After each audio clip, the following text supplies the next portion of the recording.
就是蓝这个点会吃线，没错。闪，点大两个，再停两个，哇！行云流水。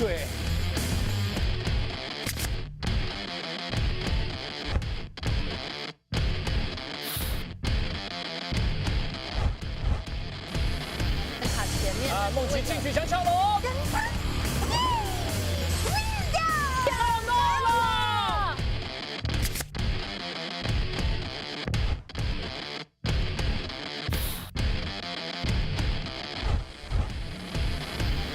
可以转向。Nothing draws a shark better than the sweet scent of blood. 再来一个，还能再杀！Triple kill。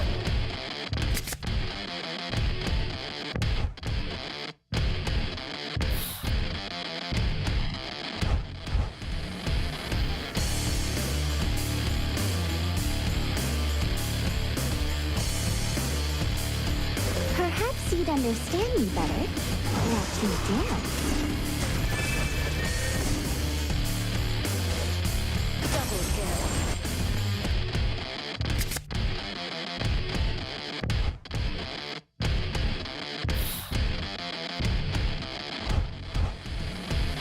这波 Jerry 先进去吸引那波火力，拉出来张飞。Steal the flesh.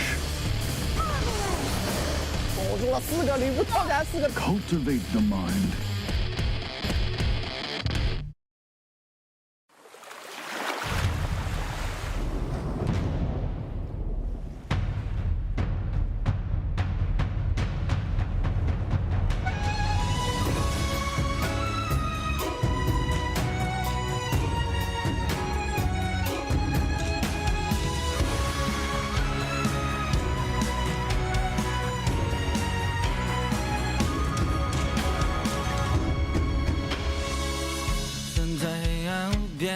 空荡在对光，无尽渴望。一路上面袭来的痛爽，造就我勇敢的锋芒。抬头仰望，是牵一不坠的星光，星空之上是永世不灭的守望。踏上征途的不忘，任风雨苍茫，祈祷相同信仰。我要乘浪寻找炽烈的愿望，风浪大岸握在我手上。我要打破现实梦的想，只因为有你陪在我的身旁。我要浴火聚光，弹指中掌，不去灵魂自伤，有绝世的力量。在这座赛场上，从来都没有什么机缘巧合，抱着必死的决心，有着必胜的信念。强者就是无论身处怎么样的绝境，无论对手是谁，永远战意盎然。正所谓，死去拳台招旧部，荆棘10万斩阎罗。就算世界崩塌又怎样？我还有一座倔强。你我并肩助你于野火，让性命飘回家乡。银河一战，绝不要平凡的时光。尽管再样，难是记下我模样。被辐射使命绝望，越绝望越敢冲撞。不可阻挡，就是这个要寻找炽烈的愿望。逆风让答案握在我手上。我要打破梦与现实的墙，是因为有你陪在我的身旁。奇迹永远在绝望中诞生。人间中好，不去灵魂自伤，有绝世的力量。那个路又扑进去了，没有被顶到，上海直接砸掉了，冠孙子阳，再杀还要去杀秦饶吗？不让手，对，再回头给2剑，不让你手，再来。不怕所有磨难定会逆流而上，不管局势相似为国无双，不论精疲力竭路途浩荡，心中也有渴望向往的地方。燃起无尽梦想，炽热滚烫，刻下心中方向，绝不会退让。我们相信他们也会输，他们只是一群鲜衣怒马的少年，但是我们知道，一帆风顺永远只是弱者的安眠曲，而披荆斩棘才是强者的主题歌。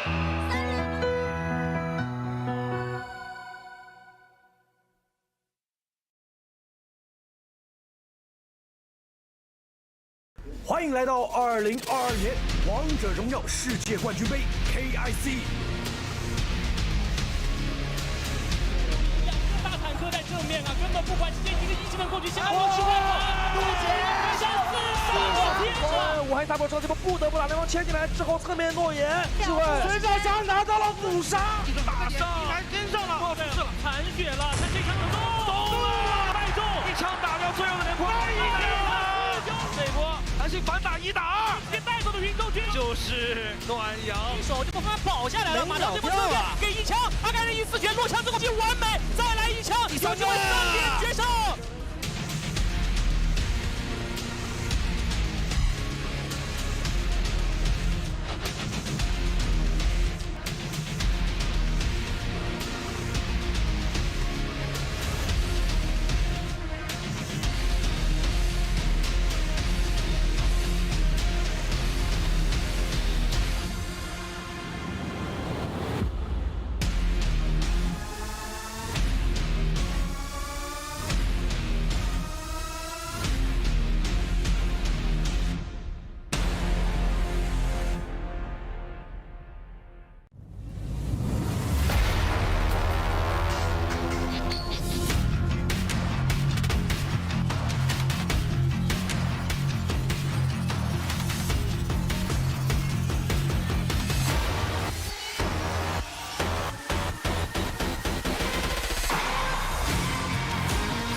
All right, ladies and gentlemen from all over the world, this is 2022 Honor of Kings International Championship, and this is the very first day from KPL region qualifiers. I'm today's commentary and caster Tianyun. Hello, I'm today's commentary Jacko. Very nice to see you all again since I have taken like 1 day break off. Yep. But I think we still have a lot of memorable memories from yesterday's matches. So after 3 days of very fierce battle, finally we are together witnessed 4 teams out of the 8 ones make it to the group stage. Yeah, exactly. Which are the Impunity Esports from South Asia and Genji Esports from South Korea, Scotch from Japan, and Bacon Time from Thailand. Congratulations. Yes, I think they really leave a lot of things to memorize about. We've seen some highlight clips from yesterday's performances, and hopefully they can perform better in the future rounds. Yeah, we saw the different style, they play different strategies they played. I think they will impact the KPL region. Yes, so since we're getting into a new kind of format, a new kind of procedure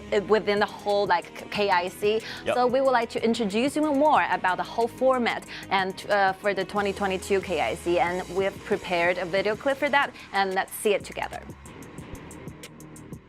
The tournament can be divided into 3 stages: KIC 2022 Wildcard Qualifier, KIC 2022 KPL Qualifier, and the main draw. 8 teams from KPL area and 8 teams from other areas will compete in the KIC 2022 group stage. For the 8 teams from other areas, 4 teams from Brazil area, Turkey area, Latin area, and Middle East and North Africa area respectively have already secured a seat in group stage through other area qualifiers, while the remaining 4 promotion quotas for group stage will be decided based on the results of wildcard qualifier from November 22nd to 24th. Where 8 teams from all over the world will fight for points through single-cycle best-of-1.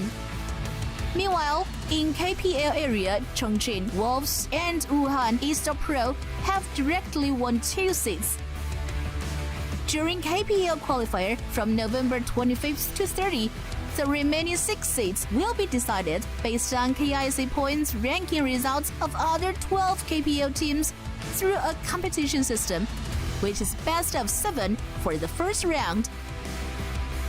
and best of 1 for the second round.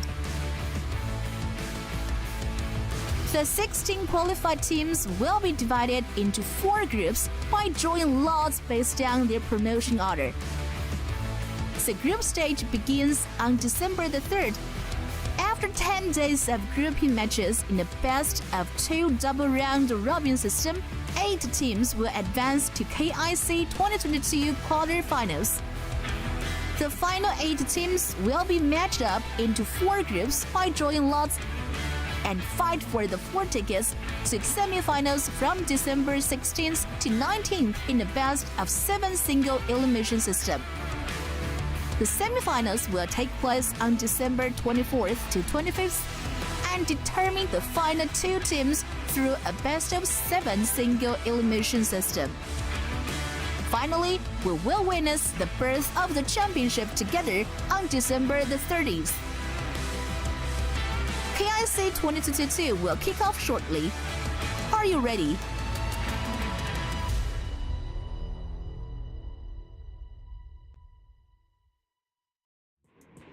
All right, welcome back. Hopefully you could have a deeper understanding of the whole system, how the format will be going for 2022 KIC. So I noticed there's one term being mentioned repeatedly throughout the entire video clip, which will be like BO7. Yeah, BO7.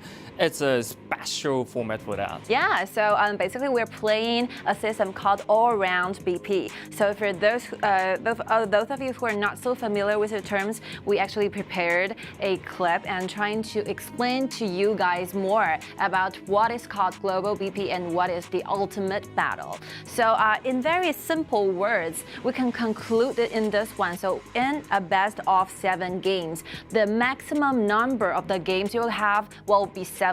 So basically, if we continuously play in this particular match, all the heroes should be only used for 1 time. So it's very different from the one we're playing, the BO1. So each hero will be only available to pick for 1 time within the whole series. So basically, you have to develop deeper hero pool in order to perform better within the series. Which means that will test your hero pool in your system. To your limitations. And another thing will be happening since we got into the Game 7. The Game 7 will have a very cool name called Ultimate Battle. So in a very best of 7 match, the Ultimate Battle will be triggered in the last one, the Game 7. So we will be applying in a blind pick format within the given time. So each team should choose 5 different heroes in this particular match. And because it's called blind pick, so either side cannot have a fully idea of what their opponent's gonna say. Sure. And they have no idea what their enemies are trying to pull off, how the competition will be going until they finally goes into the match. Yeah, that's why the Ultimate Battle is so exciting, so interesting. Because of the unpredictable in the Ultimate. Yeah, so after several days of the competition, we actually seen some very popular heroes being picked in and locked in by our players. So here we'll introduce more of the 3 very popular and meta heroes in this current KIC. Yep, which is the Lam, Luban Master, and Ma Chao right there. Lam is a popular jungle hero, as you will see. Yes. In this stage, they will show it up a lot. I think this picks of the heroes really shows a lot of consideration. So we are seeing a meta jungler here with Lam and a very strong support with Luban and a very I think signature hero with Ma Chao. Yep. So the reason why we choose Ma Chao introduced right here because both players from both teams are so good at Ma Chao. Yep. This character. That's different from the wildcard teams right there because the Ma Chao combined with the Agudo actually show once during the wildcard qualifiers. Yes, so we are expecting to see a lot of wonderful moves by the players. And here we go dive into the player statistics and let's get a clearer vision of what kind of players we're gonna be witnessing together for today's match. So we choose Nuan Yang from Beijing.WB. He is actually the jungler for this team. And the accomplishment that he made is 2020 Spring KPL champion and the 2020 KPL Spring Grand Final MVP, 2020 Yes. Honor of Kings World Champion Cup champion, 2020 Honor of Kings World Champion Cup Grand Final MVP. Look at the achievement and accomplishment that Nuanyang have in the history, and we are only listed the honor he got in the 2020, right? Yep. In the year of 2020. So actually, Beijing.WB performed really well in this year. For example, they get the second prize for the Challenger Cup. So Challenger Cup is the most recent tournament we had. So I think it means something. Beijing.WB will definitely be one of the best teams from KPL region. So we're looking forward how they perform yet today. Yeah, but their opponent also, like Foshan.DRG.GK, has a lot of highlights. Yeah. During the past few matches, past few tournaments, and a lot of star players on shown, and a lot of talents and personal achievement also available. So today's match will definitely be a very amazing and impressive one. So hopefully you can stay tuned with us together and trying to enjoy the game.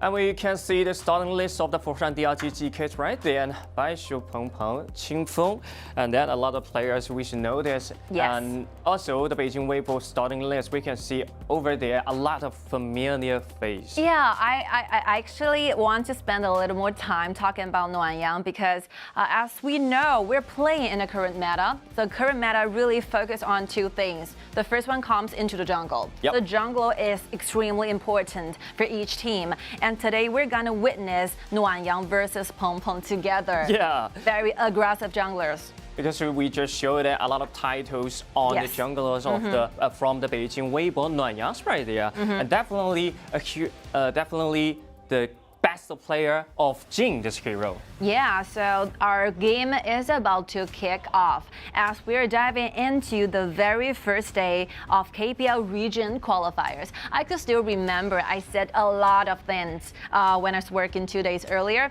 So I basically rise up a lot of very high expectations for this match. So I promised you, all the streamers, all the audiences, that this match will be impressive to watch. Very impressive, and you can waste any minute for the other side. I'm not so sure whether we could see the ultimate battle happening for today's match, but we will definitely be seeing a lot of different compositions and different kind of gaming styles because we are playing and applying in the format of a BO7 and with an all-round BP. Yeah, as I mentioned before, the teams which they are successfully made up from the wildcard qualifiers, Yes. they have to watch this game and they learn the experience and what they do in the game, the strategy of the KPL regions.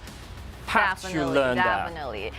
See, the players are united together, doing some high-five gestures together, trying to raise and rise up their enthusiasm for the entire match. So if you continue this BO7 to the last one, which will be the ultimate battle, it's really tired. Yeah, you will feel so exhausted in Extremely the game exhausted. 5 or game 6. Yes, because our player has to keep very highly concentrated. Every second, every minute counts. So hopefully they can perform better. And it's really been a while since the last battle they had. So this will be the very first time for them to do the appearance for all the KIC fans and audiences. Yeah, exactly. And ladies and gentlemen, that's a total different style. You can Yeah. see how they play in the game, just so different from the wild card. Yeah, I actually spent a little more time digging on their history battles. So if we just look at the number of the battle they had during the 2022 KPL summer season, these two teams actually have battled for 4 times in total. That's huge. And among those 4 fights, Beijing.WB managed to win 3 and GK only managed to win 1. Yeah, Beijing.WB always kept themselves undefeated when against GK till the day. Yeah, this is some record they're making, and hopefully they can do better work in today's match. So for DRGGK, they have to revenge in this game. There's one advantage for Foshan.DRG.GK because these two players have been played and to the match, to the stage for a very long time, almost over like 1 year till now. So their marksman Meng Lan goes on the bottom, will be the youngest player, and except for Meng Lan, the rest 4 members stick for a very long time and stayed in Foshan.DRG.GK like forever. Yeah, Meng Lan is the most potential bottom lane players during these years, and I think Meng Lan will perform so well in this game. Yeah, because Meng Lan, this kind of player, he is very famous for his aggression in the early game, especially during the 1 versus 1 solo up matchups. So I was really looking forward to see how the play will be going with the 1 versus 1 solo game within like Meng Lan versus the marksman from Beijing.WB Qiaoxi. But honestly, I can say that Qiaoxi is the new, is also the new marksman for the KPL right now. And when the Qiaoxi match up with Meng Lan, I think that will be the next original battle on that. Yeah, new generations has been birthed out by a lot of very young talents. So on Qiaoxi, I dig a lot of information on this player particularly. So basically, Qiaoxi offers the #1 damage participation as well as a damage for the entire team. So 4,267 damage per minute. That's huge. Wow. That's a quite perfect data of that. Yeah, definite damaging core for the marksman to show off.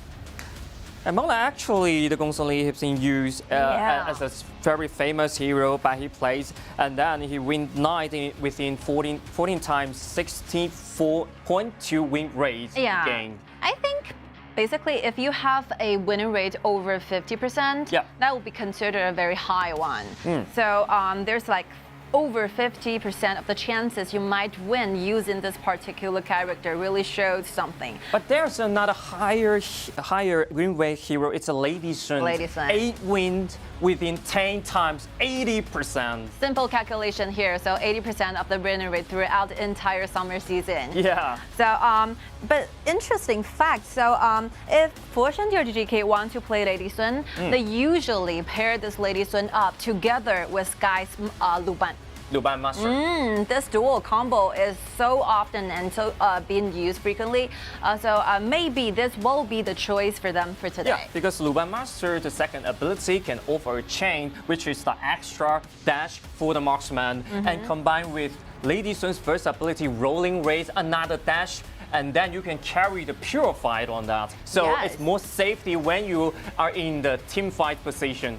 And one more thing is that we have been seeing a lot of BO1s, and the BP stage, how the strategy goes, stays the same for the last 3 days. But I think something might be changing for today, because all-round BP will offer you a brand new feeling about watching this game. So each game, after each previous game is finished, we probably are expected to see more varieties on the BP phases. Yeah, sure.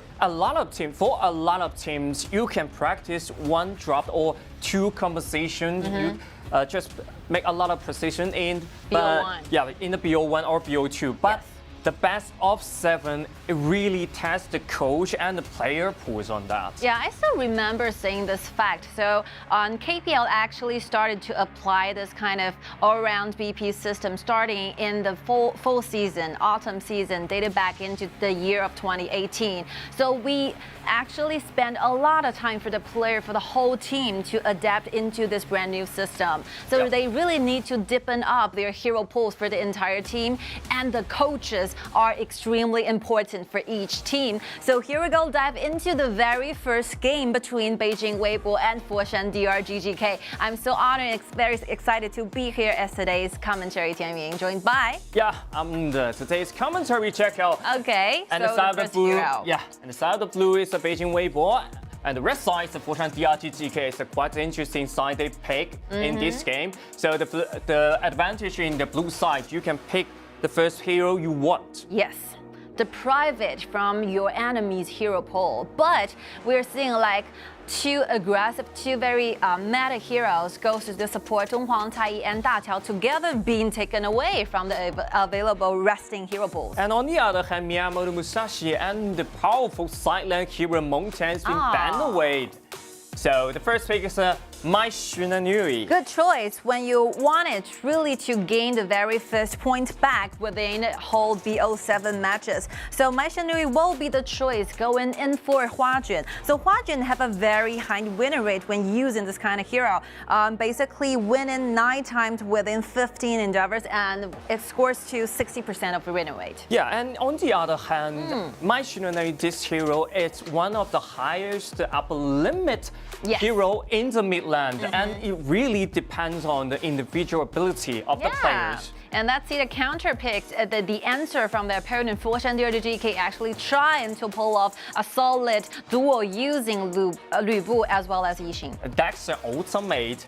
They will definitely pick a very late game marksman for their composition. And respond as a huge area crowd control. So the Guan Yu combined with Kai, it's hard to get inside. I think Guan Yu together with Kai, it's something that we have been witnessing for a long time, especially during the first, previous three days of the whole matches. But I really love the idea that Beijing.WB is basically throwing out every single cards they have. They really wanted to gain the very first victory back to their game. Yeah, exactly. Who don't want the first one? The first one is very encouraged for the players right there. Lift up your spirit, lift up your whole morality, right? Yeah, and for the Foshan.DRG.GK, the third pick is the Yao right there. If the Lam Engine is a T0 jungler, I think the Yao will be the T1 jungler. Also can play as a side lane.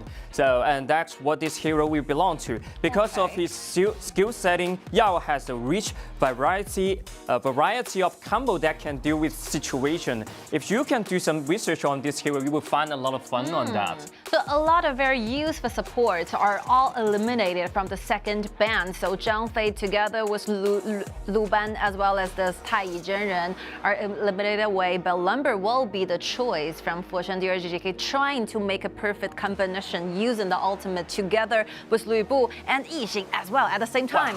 So they have a really strong crowd control ability. Crowd control chains are shown over here. But the problem is there, you have a huge crowd control. You have where's the damage, right? Where's the damage?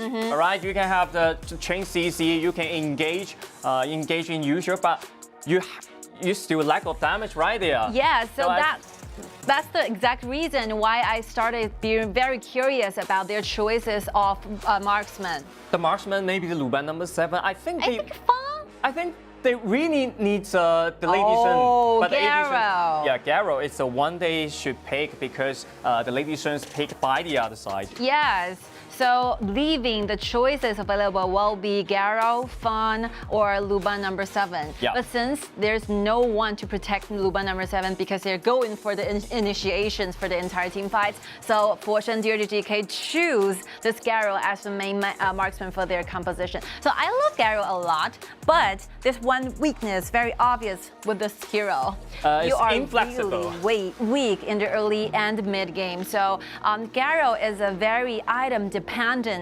character in Honor of Kings. So once she has fully established maybe more than 4 items, I think the damage will be totally fine. But before that specific moment kicks in, I think the survival of this marksman will be a question, because you just take a look at the composition from their opponents. Beijing.WB will basically trying everything trying to get closer to this Garo. Yeah, and it's very aggressive in the mid game because the Kai combined with the Guan Yu and also the Mai Xunanui, they can start up the pace in the mid game when the Garo when Garo still cannot build his item. I think a lot of assassins' choices are coming from the side of Beijing.WB. So we are seeing Guan Yu together with Mai Xunanui causing a lot of threats to Garo. So I was wondering if Foshan.DRG.GK wanted to play this composition in kind of positive way. So you wait for your enemies to dive in and trying to protect this Garo. Exactly, I like the theory you think that, because they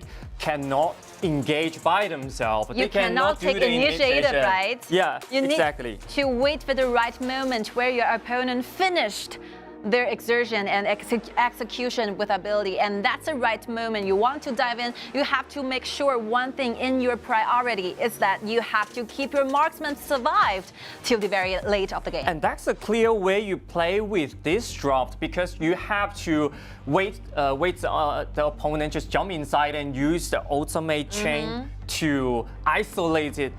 The hero who is already jumped inside, and depends on the Garrow's damage on that. Yeah, you know, for me personally, because I am a kind of competitive personality here, so I would prefer Beijing.WB's composition more than Foshan.DRG.GK. I love looking for battles instead of trying to protect one main core. So basically, I think what we're gonna see is Beijing.WB will try their best move, trying to get closer to the backliner. If they seize the chance, I don't see any winning point and possibility from the side of Foshan.DRG.GK, they actually have few fault tolerance in their drop, because you have only one core in this team. Which will be Garrow. Yeah, which is the Garrow. And on the other hand, Beijing.WB, why you can be the core, and my Tianyun can be the core. And multi-core it is. Yeah, and the Lady as well. So they have more for tolerance of their drops. You know, one more thing about the whole matchups, how difficult this Garrow will be finding during the matchup phases is because the support on the other side, Beijing.WB goes for shielding. So this character will be a lot trouble for Garrow to trying to clean the waves, because this character will shield, you know, constantly using the first ability, trying to keep you away from cleaning the waves. And Garrow might found himself a little bit struggling down there. It would block a lot of damage from the Garrows, right? They are, especially in the early game, either with the mid games, right? Just before the Garrow's items available. I think a lot of initiation are coming out from Beijing.WB's composition as well, since they're using Shieldin as the support. So Shieldin is not a very common pick, but once it is being picked and locked in by Xingyu, one of the players I could possibly think of who would like to prefer this kind of aggressive supports in the early game. Xingyu will definitely be one of them.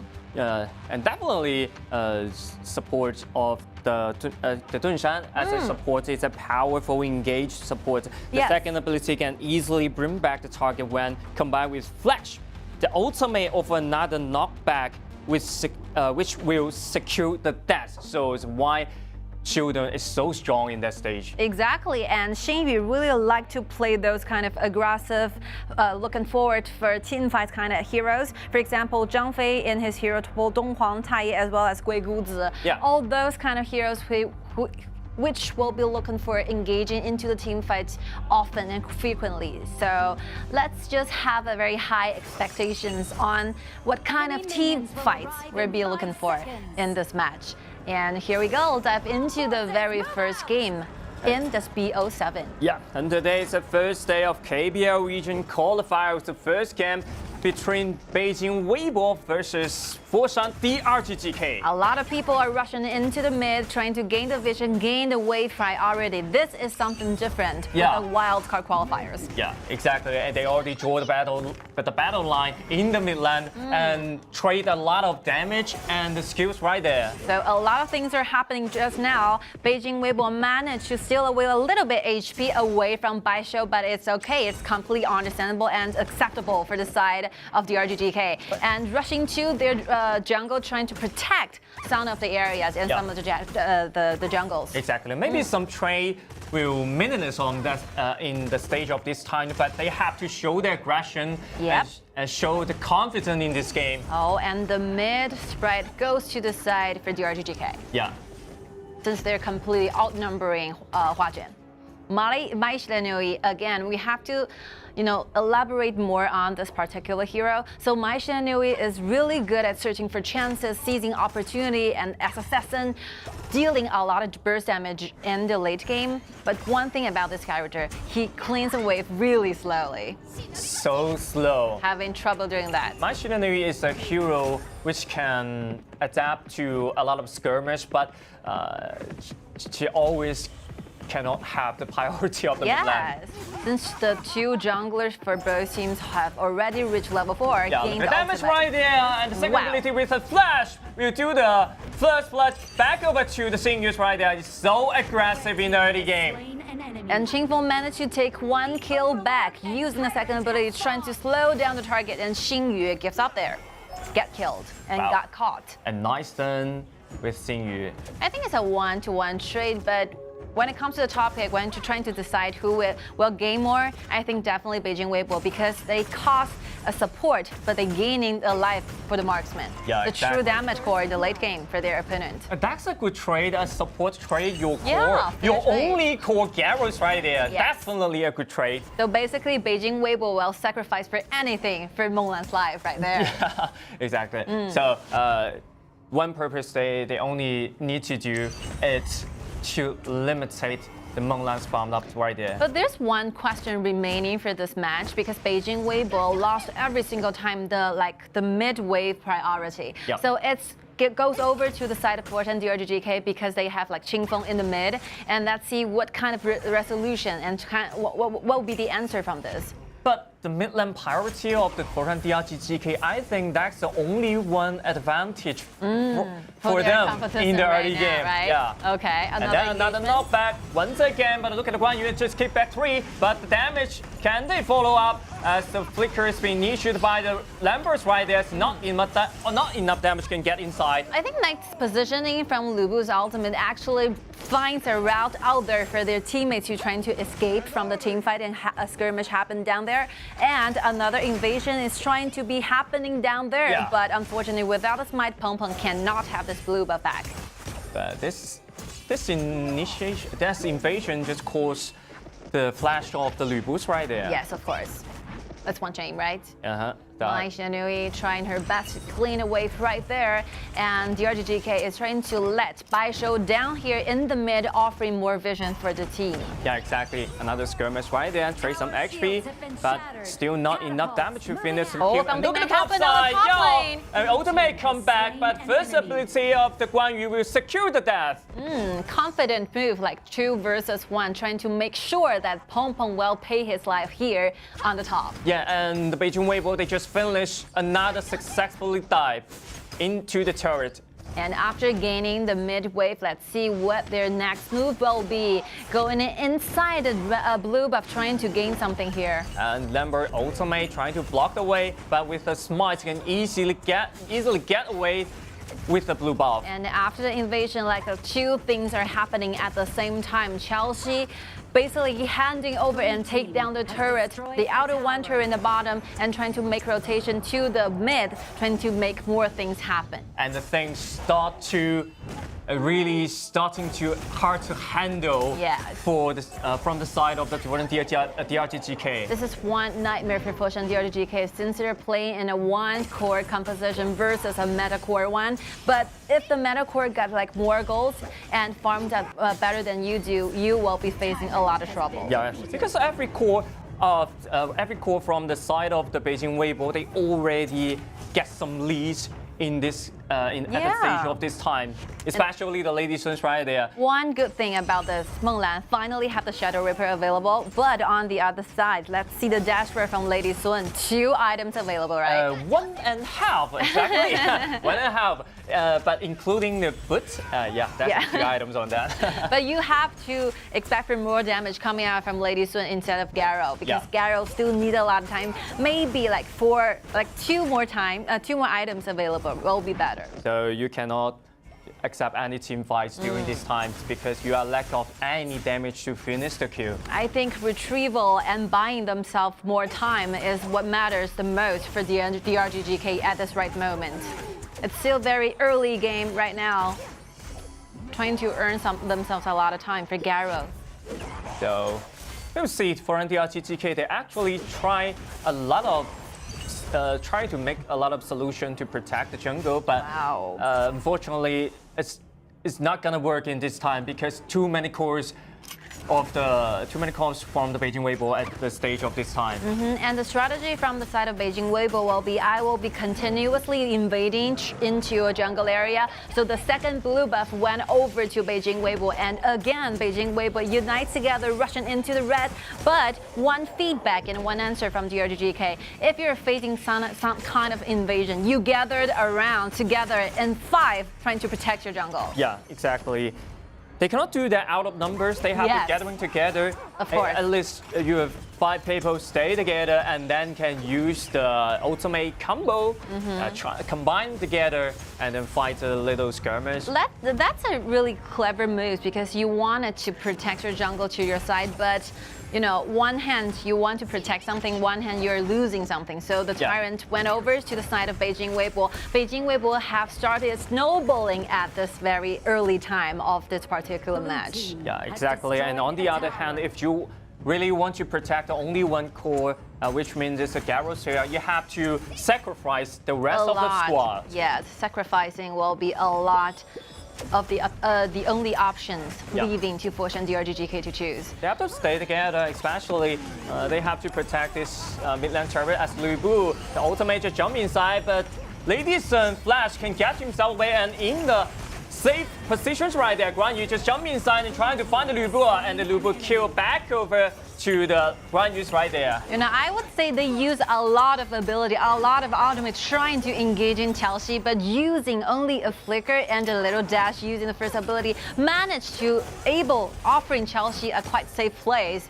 To trying to fight back. So nice tries for DRGGK, but unfortunately I think their ultimate should, you know, bond together closely. So we're seeing like the Lumber, the ultimate from Lumber and Lu Bu as well is not making any combos. Not available. Right Then look at Huan Chun's right there. He just flash trying to make some damage onto Yixing, but Yixing's passive's been triggered, so that's extra destiny to protect him. But with Hua Jun going down, I think this red buff well goes back to the side of the DRGGK. Oh, so that's another pace of this game. Yes. So I see Hua Jun's move there. He's trying to initiate the fight, trying to keep up with the pace. But you know, this is one problem when I show you. Once you go in, there's no way back. Let's see the replay right here. So firstly, Lumber's ultimate is trying to engage into the team, trying to find the position from Chelsea, but unfortunately using a flicker offers extra spaces to survive. So that's a different situation. You carry the Purify or the Flash or not. When you comes into such that much engaged conversation, you have to carry the Flash. And this Flash really effective in the last team fight. I think it's very difficult for DRGGK to trying to find an opportunity to go straight forward to Chelsea because a lot of bodyguards are available. Once you wanted to find Chelsea, Mai Shunui will try to stop you. Guan Yu's position might threaten you. And Kai will be a complete bodyguard for Lady Sun. So a very challenging thing will be happening if Foshan.DRG.GK really tries to dive into Chelsea directly. They are hard to deal with. Very difficult, very difficult. Noyan's been level 12 and with the so tanky items right there. Because of his, and with his just ultimate invincible warrior can block a lot of damage from the Foshan.DRG.GK. It's hard to deal with this hero right now. I think for this moment, this Kai with the ultimate will be undefeated for a long time. Because take a look at the damage offered from DRGGK, I see nothing. They still need a lot of time, maybe more like 8 minutes, 8 more minutes, 9 more minutes, till 20 minutes. I think you have to wait for Lu Bu stack out. Maybe it would cost 10 minutes, especially the 70% will be controlled by the opponents as the Lambo's been knocked back by the Dunshan. A lot of damage to jump inside, and Lambo's been down as well as Lu Bu ultimates in use, but strike back by the Lady Sun. The damage is not even. I think DRGGK really tries to ball up into the team fights, managing to target right on Chelsea, but unfortunately with Baishou going down, he's not tanky enough to absorb and soak in all the damage, and 2 men go down again. This will be offering a lot of opportunity for the opponent, which will be Beijing.WB, to choose either objective to go for. Yeah, exactly. So just like we mentioned before, they cannot accept any team fight in this moment. They don't have enough damage, and without the tanky front line. Yes. Patience is the most important factor for DRGGK right now. They're facing a 4,000 gold deficit against their opponent. It will be the best if they stay calm and trying to avoid engaging into the team fights initially. Exactly. So the patience is the crucial factor for the Foshan.DRG.GK right there. But Beijing.WB, their lack of patience at the stage of this time, they want to end this game as quick as possible. Look closely at the gold difference right here. Chelsea have made it 9,000 gold till this point. It's only like 12 minutes till now. So rich. It's a little simple, very little calculation problem. Maybe over 8,000 gold per minute. Yep. That's a very fast speed when it comes to farming up. Yes, very huge number. I think in terms of the resource, they control almost 70% or 80% of the map. Yes. And I think as long as Chelsea can find a quite good positioning problem, can solve this kind of problem, Beijing.WB will continue to win and trying to be victorious within the team fights when it comes to the topic of team fights. They will keep the pressure alive. Yes. And right now, they still just stay in your jungle land and showcasing the power. I think the next target for Beijing.WB to trying to win this game will be going for the Overlord. The Shadow Overlord will definitely help them a lot, trying to push their minion wave deeper into their enemy's territory. And the evasion, we don't need to talk about this. There's nothing that DRG can do. Yep, exactly. They hope no ability can stop that.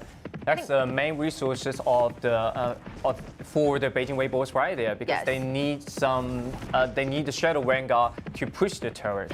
Oh, there's one good thing for GK because they still have their outer one turret in the mid, standing in the mid, standing holding and stilly. This is one only hope for DRGGK, because once the tier 1 turrets are down, the whole jungle will become Beijing.WB's territory. Yeah, there's only one hope to defend the jungle land, but that hope seems hopeless right now. Hopeless. It's been taken very low.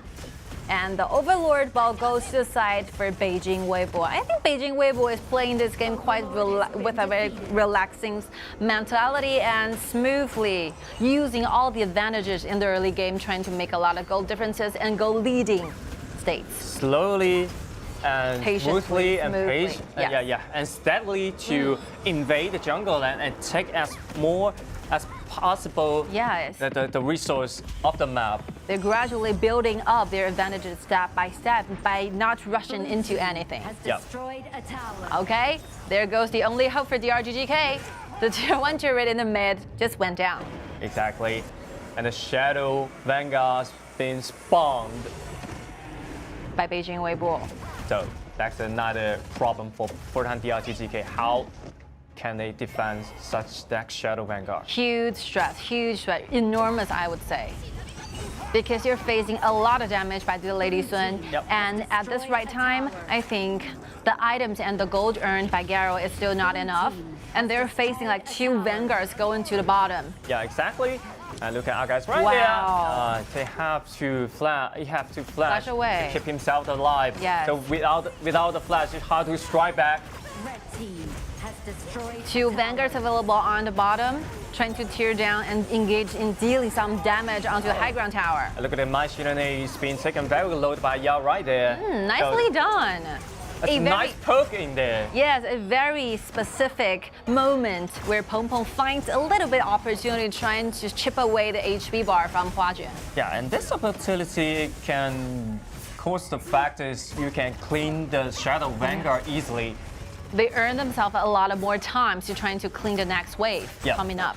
So the hybrid turret is still alive and without any damage being taken. So that's a good news for them. Nice positioning. And look at the position of the ground right there. Not back to, but Garo uses a flash to keep himself in the safe place and keep doing the damage. But Kai is so tanky, it's hard to defeat this invincible warrior. Wow. Still not enough damage to finish every single kill. So nothing has been happened, only a lot of use of common skill, a lot of use of the active items. But fortunately for both teams, nobody is going down within the single team fight. And let's see, what a place for Baishou trying to secure the entire team within the ultimate. But nice move by Garo using the flash, enable herself to find a very safe place to do the damage. That's a strong reaction in that time. You know, Hua Jin is really like life-threatening, searching for the opportunity on the other side so that DRGGK have to retrieve back to the base. So that will zoom away all the back line because a lot of engage still in front of them. So Zimo will definitely be a nightmare towards the backliners from DRGGK. Menglan, both Menglan and Qingfeng are facing a lot of struggling in when it comes to the team fights. Yeah, you have to pay attention to your back. You have to focus. You have to make sure you are in the right position and safe positions right there. And you see, you use the ultimate to block Dun San inside. Is that enough damage for that? He will issue the ultimate to block all the damage on that. As a Guan Yu seen attacked by the Gyros right there. Look at the Gyros damage. It's already in some strong period. You know, what's missing from the team fight just now happened is a red buff. Yeah. If Menglan can have the opportunity gaining a red buff on her side, I think they will definitely try to slow down Zimo, and Zimo will pay his life there. Yeah. So the red buff is so important. But Weibo is not planning on Yeah. giving this red buff to the marksman. Then they know exactly what will be happening if Garo have the red. If Garo have the red and attack with the Sun Chasers right there, that will be definitely that will be the disaster for the Beijing.WB. But just take a look again at the dashboard. We can see how fully developed and well farmed this marksman will be. So I have already seen 4 items available for Garo. I think everything might be happening from this very second. Yep, exactly. This time they still drop. They are still struggling right there because one Taiwan terrorist down.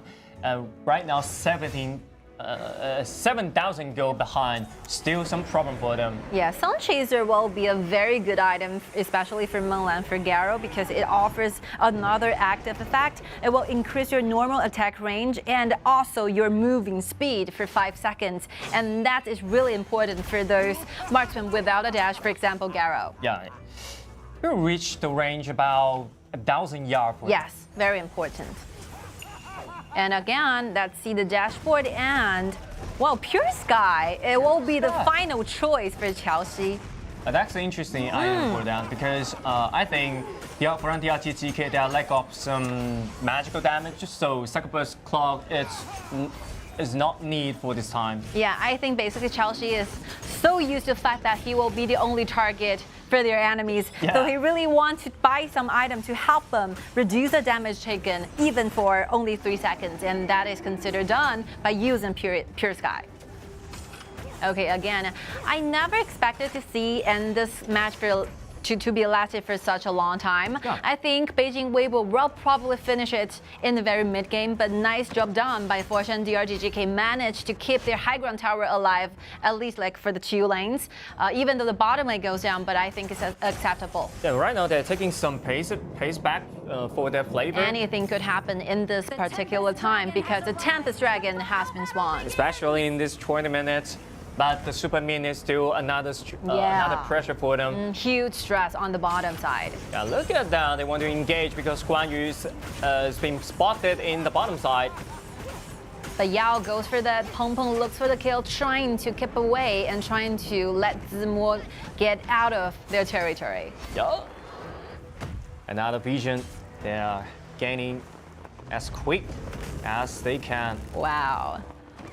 very excited and very nervous at this point. So nervous right now. You can see the vision talk, the exceptional Wow, observer. a flicker trying to engage with the Highs right there, but Invincible Warrior, you jump inside, but look at the back line. The back line was been cutting, and right now the Guan Yu can destroy the back line and isolated the Lu Bu as well as the Yells right there. The resurrection has been triggered. We fight him sometime, but it's too little, too late, and the minion wave in the mid-lane is available. Triple kill goes over to Xiaoxi, managing to take down the turret in the mid and rushing into the base. The very first victory, the very first match of the day, well, goes to the side of Beijing.WB. Well, congratulations to them.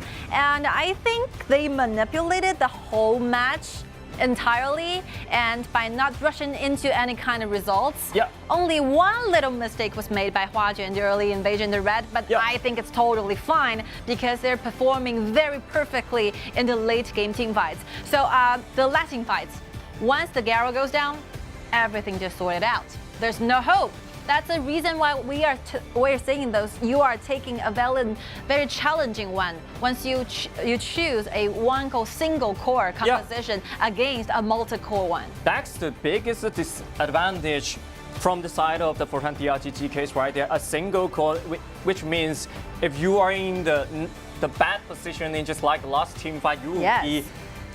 You'll be knocked down by your enemies so quick, and without the core of the team, not enough damage to finish the team fight or to clean up the team fight. On complete shortage of damage, but look how happy like Baisho is showing. It's so cute. I love this kind of confidence. I love the fact that even though you lost a very single victory given out to your opponent, but it's okay. It's totally fine. I'm used to the fact that we're doing this in BO7. We still have a lot of hopes, a lot of games upcoming to prove that we are the best teams among us too. So I love the confidence. I love the mentality here, and yeah, I trust them. I believe the fact that they're gonna be perform better in the following up games. Yeah, exactly. So the DRGGK, they have to reset their mentality just before the second game begins.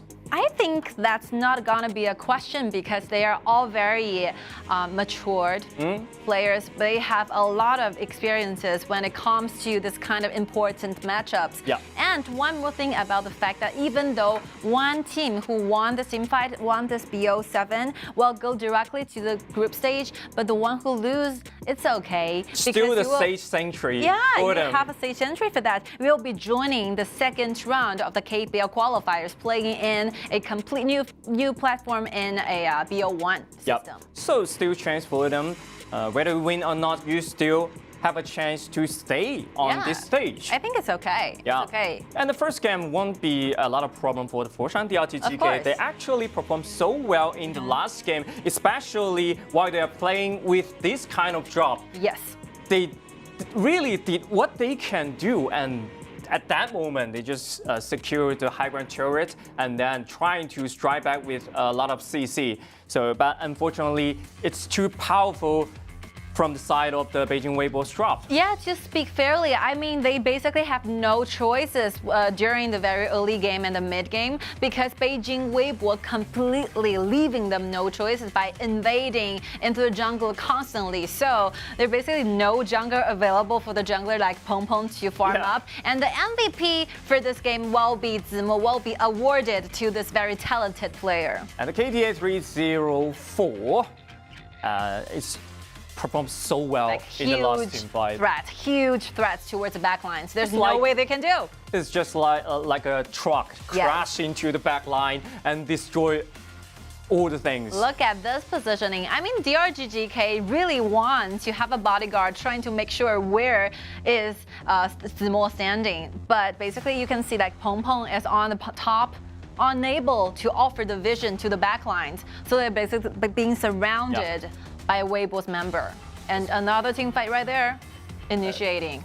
And that's Xiaoxi Flash, and with a rolling blade, a rolling raise, and enhanced attack, destroy the Garo. I think in a second. you can see the communication there. Yeah. You know, where Zimu finds a location, tell Chelsea, you know, we have the right target right there, and using the flicker to get closer to Garo, and we will make that kill happen. Yeah, exactly. Chelsea performed so well in this game, especially in the last team fight. You play as it's just like play as an assassin.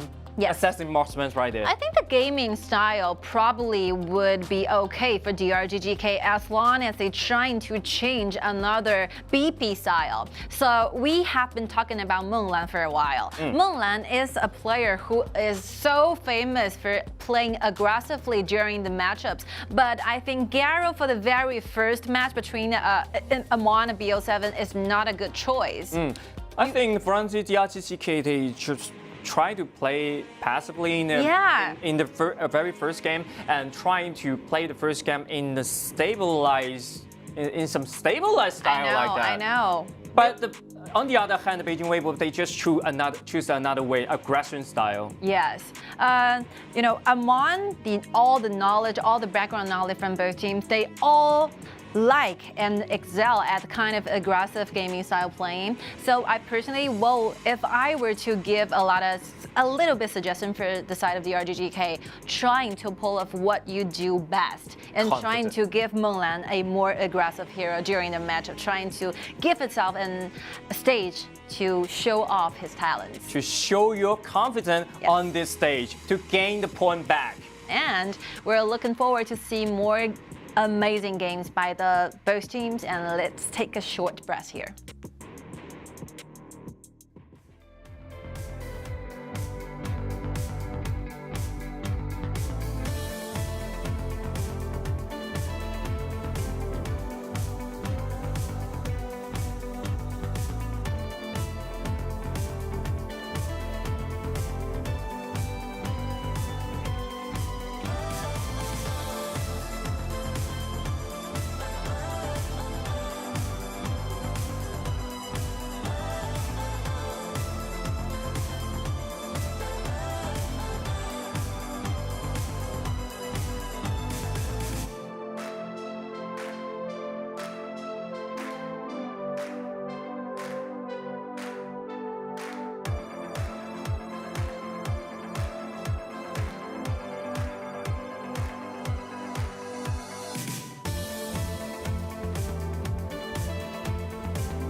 All right, welcome back, ladies and gentlemen. Let's directly dive into second match of today's battle. So, Beijing.WB use a very aggressive way and opening up today's match, gaining the very first victory. And the first game they play excellent with a powerful drop right there. Yes. But one disadvantage in this competition is This is all-around BP, right? Yes. Yeah. You cost a lot of hero to win the first game, so the next BP will be another difficult problem for them. So, and in easier words, Beijing.WB cannot use Guan Yu, cannot use Kai, cannot use Mai Xianliu, Lady Sun, and Shilden again in the follow-up match. And the same scenario stay to their opponents. So Foshan.DRG.GK cannot use Yao, Lu Bu, Yixin, Garo, and Lumber for the second time. That's so These simple. heroes they played in the previous game will be eliminated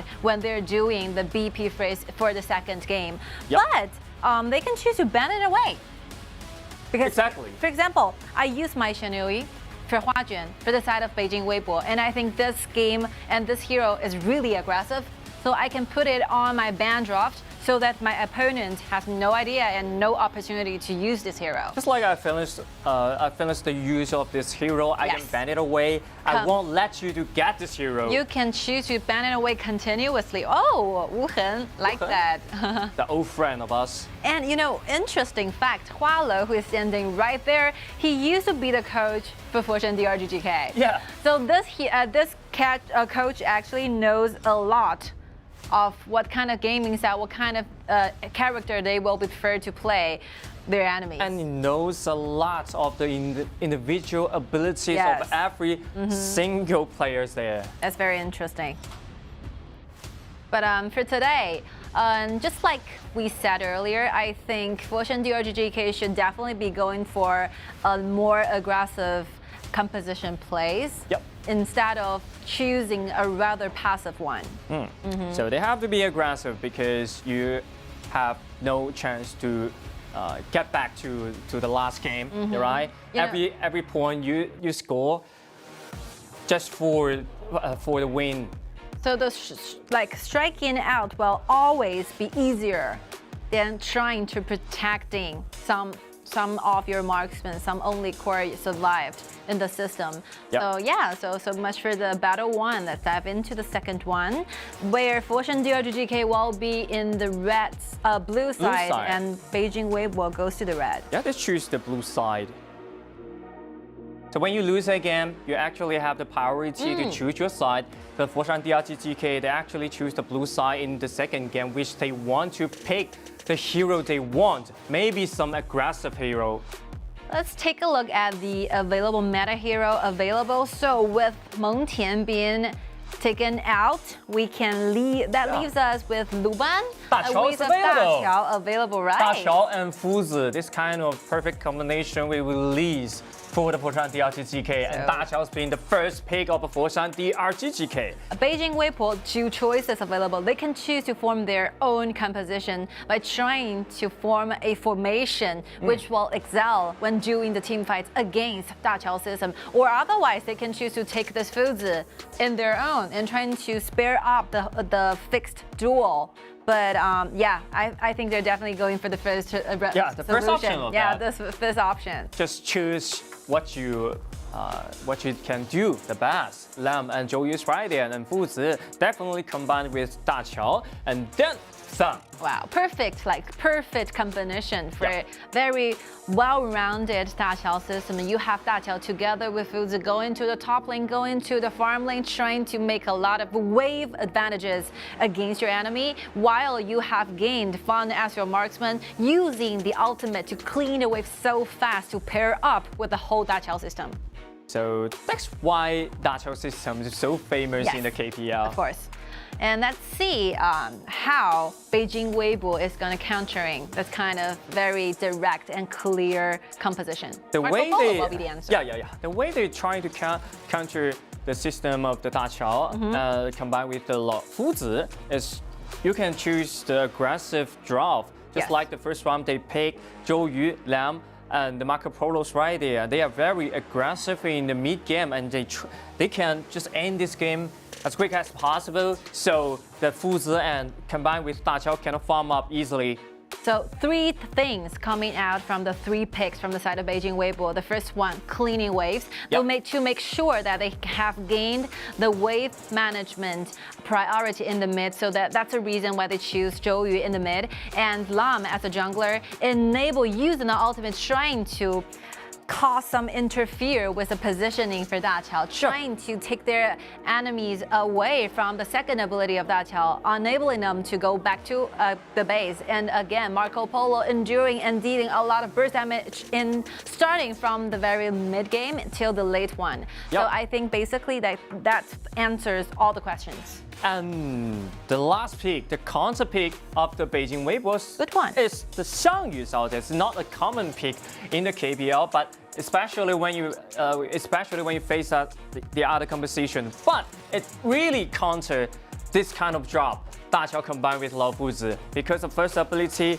can actually do some enforces displacement of that. You know, it's like watching electricity went over and have battle with fire. So basically, I think for the both teams, they really formed themselves a really good composition. Yeah. So as for the side for Foshan.DRG.GK, they have a very complete system, enabling Daqiao to work in the best ways, trying to make the best effect out of this very special character. But on the other side, Beijing.WB were managing to take Tianyun as a support, offering a lot of farming up to Marco Polo at the very beginning and an extra life during the team fights. And the choice of Xiangyu, good one, enabling the whole team to have a lot of crowd control ability, trying to take Foshan.GK away from the second ability from Daqiao. Yeah, exactly. But Xiangyu, actually, I just mentioned about that, not a common pick on the stage, even in the ranking. But a lot of people just underestimate the tanky of this hero, because when his HP is under 30%, he takes 40% less damage from all sources for 6 seconds. This effect can only trigger once every 90 seconds. So keeping the passive available is the key of the team fight. And another strategy is that usually Zimo's pick, Xiangyu, is not that common. He will not be appearing up on the stage without the chance, when the only thing that the only reason brought this heroes alive will be if you are going against Daqiao. Yeah. So you will be saving your cards for the following up game, because Xiangyu will be like goes the second, like the third grade hero. Yeah. Not a very T1 or meta pick here. Saving your cards for the following up games will be a good strategy. Good strategy and good counter, especially in this game.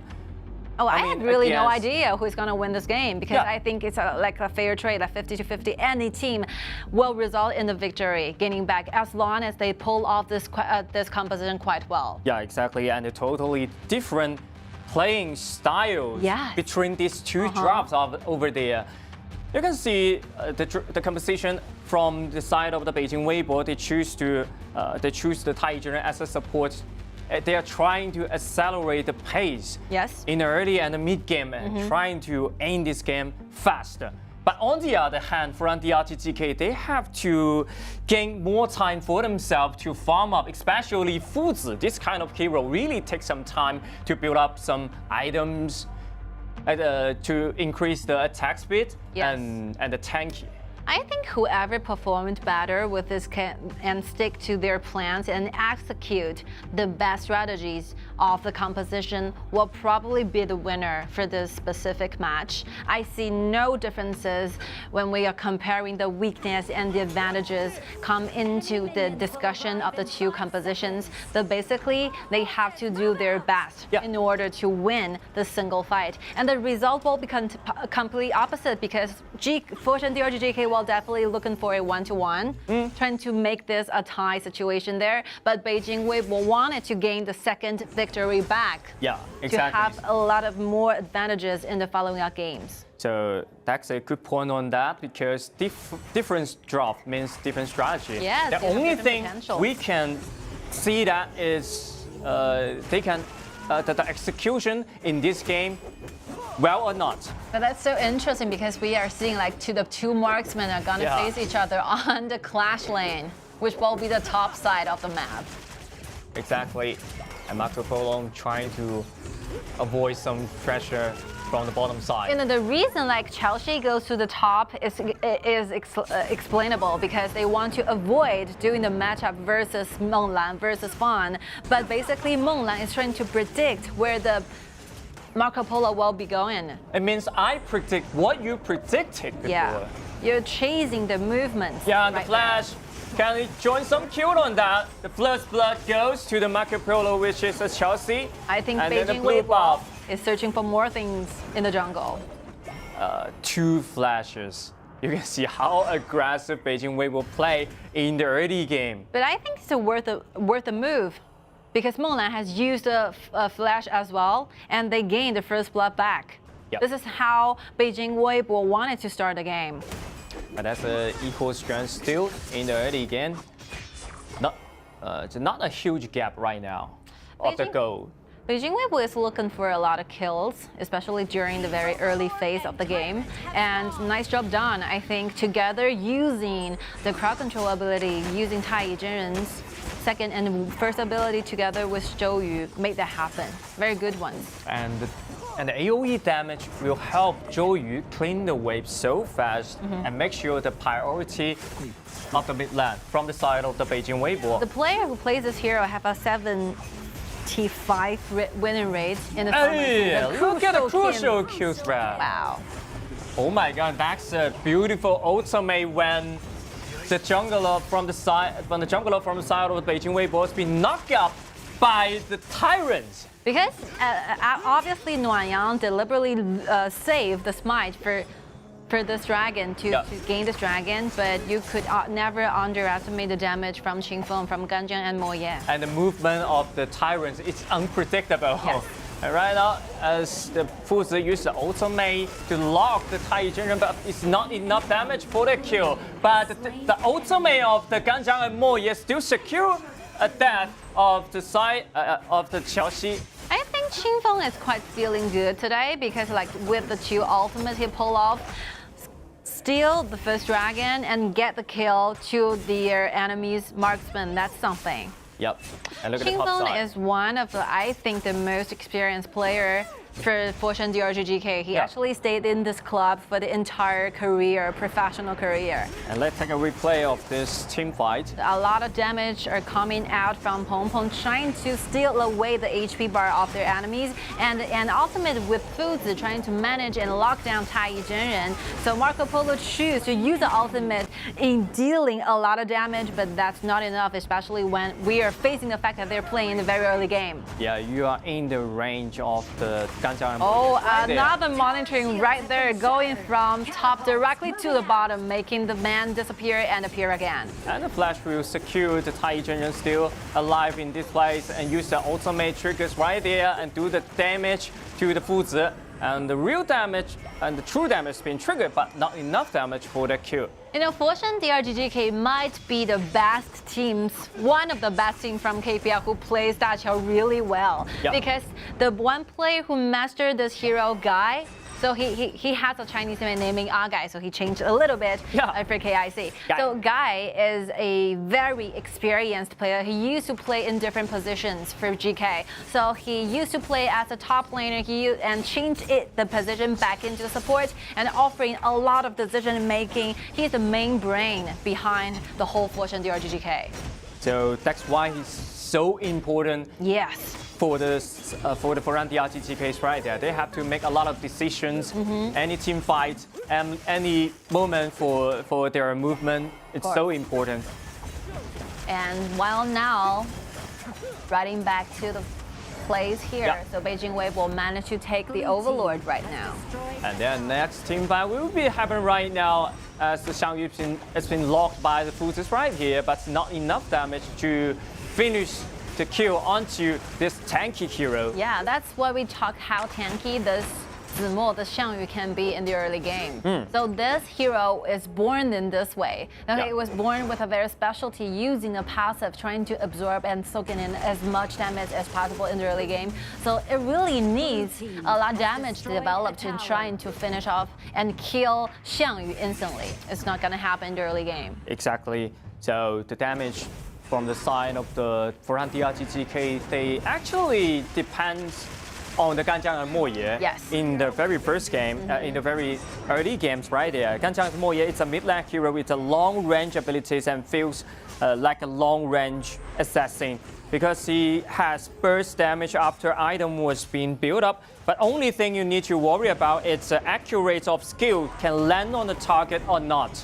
And look at the invasion made from GK. They know exactly when Beijing.WB's blue buff is gonna be spawning. And with the ultimate from Dacha available, they can make a lot of things happen by using simply together accompanied by Dacha and Fuzi. So the mid lane waves, the priority of the mid lane waves secured by the side of the Foshan.DRG.GK. So they can invade the blue's buff easily. 6 minutes and 47 seconds. 2 items available for Chelsea. Marco Polo. Yep. I think it's about the time for the side of the Beijing.WB to join, to enter the strong period. They have to do something in that time. The damage is enough, and with the assistance of Tianyun, then they can. Oh, look at Chelsea's right there. That's a solo kill. That's what we are looking for right now. With 2 items available, with the help of Tianyun, and Chelsea is able to do the solo fight and gain the solo kill. You're afraid of a lot of mistakes, just such as the bad positioning on that. And right now, another chance, maybe for Menglan's right there, but not enough damage for the kill. Wow. I really love how Chelsea is playing in this game. So talented, so good at seizing for opportunity, like a assassin, finding opportunity all the time. I think Qingfeng plays really well in this match, but only a single glimpse of a mistake will result in a death. Yeah, exactly. So the Fuzi will take a lot of damage and then go back. Look at the Chelsea's right there. It's been taken very low. It's so aggressive at playing in this game, but once it get over the wall, he will find a lot of people on the other side. I mean, from my own perspective, I think it's a fair trade because even though you lost your purify, but you gain your confidence back by using this kind of action, right? It's so confident, but the red buff will be getting by the other side. Look at the Tianyun just jumping inside, ultimate by the Sun at the side of the lance right here. He still can gain the double kill of that. That's just what we're talking about. You have to watch out for your back since Nuanyang is making the whole rotation back to your backliner, getting closer, diving in directly and gaining the double kill on his side for his team. Right communication, just like the perfect time is being found. Yeah, and that's a big pace. And that's a big pace for the side of the Beijing.WB right there. They actually did something in this time. Nice try. And the red buff, they are trying to gain this red buff and will gain by the side of the Beijing.WB right there. Another damage to go inside. Look at Lan, his damage is so high, but the cost is his life. But he managed to force out the flash out of Qingfeng. Another payback, even though the team fight is not a very successful one because Beijing.WB will definitely lose to over 1 kill gain return. They only have like Bai Shou skill, but they have like lost 2 members within this very single team fight. And let's see the replay here. Yeah, I think they're too hurry in this team fight. I think Nuanyang could choose to go into the team fight waiting for extra time. Yeah, exactly. It's kind of rushing himself into this. So the Foshan.DRG.GK actually can turn something back after this team fight. Because this moment is extremely important for those assassin jungler, those core jungler to trying to buy more items. Exactly, another skirmish right there. But let's see where Fan is trying to gain a vision, trying to steal maybe this Tyrant. Yep, 10 minutes right there. The Shadow Tyrant's been born, and right here, they're trying to rush this Shadow Tyrant, but it wasn't allowed by the side of the Beijing.WB's out there. Fuzi's been taken very low, but the elevator team turns him back. But look at the damage from the Ganja and more, Which hero, which the player is a Qingfeng. It's so accurate for every single skill. I think DRGGK is really playing consistently so that they are waiting, they're literally standing ahead in the Tyrant and waiting for the Tyrant to spawn. And right now they're trying to gain more opportunity to gain the 2 dragons at the same time. Let's see the gold rankings right now. So Chelsea, with the help of Tianyun, managed to top on this ranking style, but the following will be Menglan, the other marksman available on site. Yeah, exactly. Who will be dealing a lot of damage to the tanks. So a big and huge advantage come out with this 2 team fight right there. I think this composition really goes well with GK because after the first match, I think they completely changed their gaming style and BP strategy, and really nice job done and really nice design of how the Dachao system will be working. Starting from the very first minute till the 11th minute, I think DRGGK is really did a great job there. Yep, and Xiangyu's been locked by the Fuzi right there, but he's so tanky, the passive swing trigger, and 40% less damage he will take. So he's available to keep himself away by the passive swing trigger. Wow, look at the damage. Look at the swords. Look at the sword. Magical damage onto the enemies. DRGGK forcing their sight deeper into Weibo's territory, making that tier 2 turret on the top. Yeah. And then once more, they want to do some damage into this high ground turret. Wow, there are like 2 vanguards in total, and Peng Peng is trying to find out where Nuanyang is. Nice strategy right there, because they have. Qingfeng still poking, and look at Lao Fuzi, he's doing a lot of damage into this turret, and the high ground turret of the top lane has been destroyed by the side of the DRGGK. Nice distribution of the duties. Still trying to gain the vision from Nuanyang. And Nuanyang's trying to flank to the backside, but Peng Peng always keep his eyes on the Nuanyang. So I said that's nicely done, because you need to keep your vision on this assassin. Once Nuanyang gets into your back, find some very perfect angle to dive in, there's no way you can do. Yeah. You cannot protect your backlines using this kind of composition and this kind of support. So the standing point, the positioning will be extremely important for GK. Yeah, that's why so important. You have to know your target, know your goal during the team fight. Know your position, what you have to do, what you cannot do. Yes. I think as long as GK stick to this kind of game, trying to get inside to do some damage with the Dachaos right there, and Nuanyang come inside but without any damage, he's died there. It's time for Beijing.WB to try to improve, but I think DRGGK is not planning on letting them go. And another victorious team fight has just happened to the side of DRGGK, managing to take 2 lives with no life paying back. And the super soldiers are rushing into the base, and Beijing.WB is trying their best to protect their base and fountains. And this 2 waves behind, wow. So they want to end this game as quick as possible. As this nuke damage is destroyed 2, and the Marco Polo as well. 3 of that is dead. It's so an ace to the side of Foshan.DRG.GK, DRGGK managing to take this series a tight one, 1-1. Good play, very nice drafts here using Dachao's system, comparing themselves with a very fully developed Dachao system with fun, and a lot of vision is offered by this Yukio Touch Pena. Yep, exactly. And we can see how high proficiency of this drop from the side of the Foshan.DRG.GK. They actually played this drop pretty well. Dachao combined with Fuzi right there, they can engage by the ultimate of Fuzi, and then they can kite around. They don't just get inside immediately. They just hold their trigger and wait for the right moment and do a lot of damage to poke.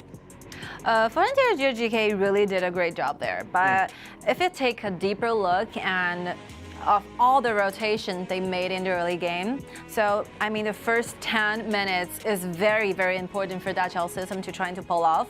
So basically, they're trying to rotate Dachao foods together as a combo, trying to gain vision in either jungle they want to invade. And once they think there's some times we can completely outnumber our enemies, and that's the moment where Dachao will use the ultimate, trying to call for all the team members rushing into the jungle, and there's no way and no answer that Beijing.WB can possibly pay off.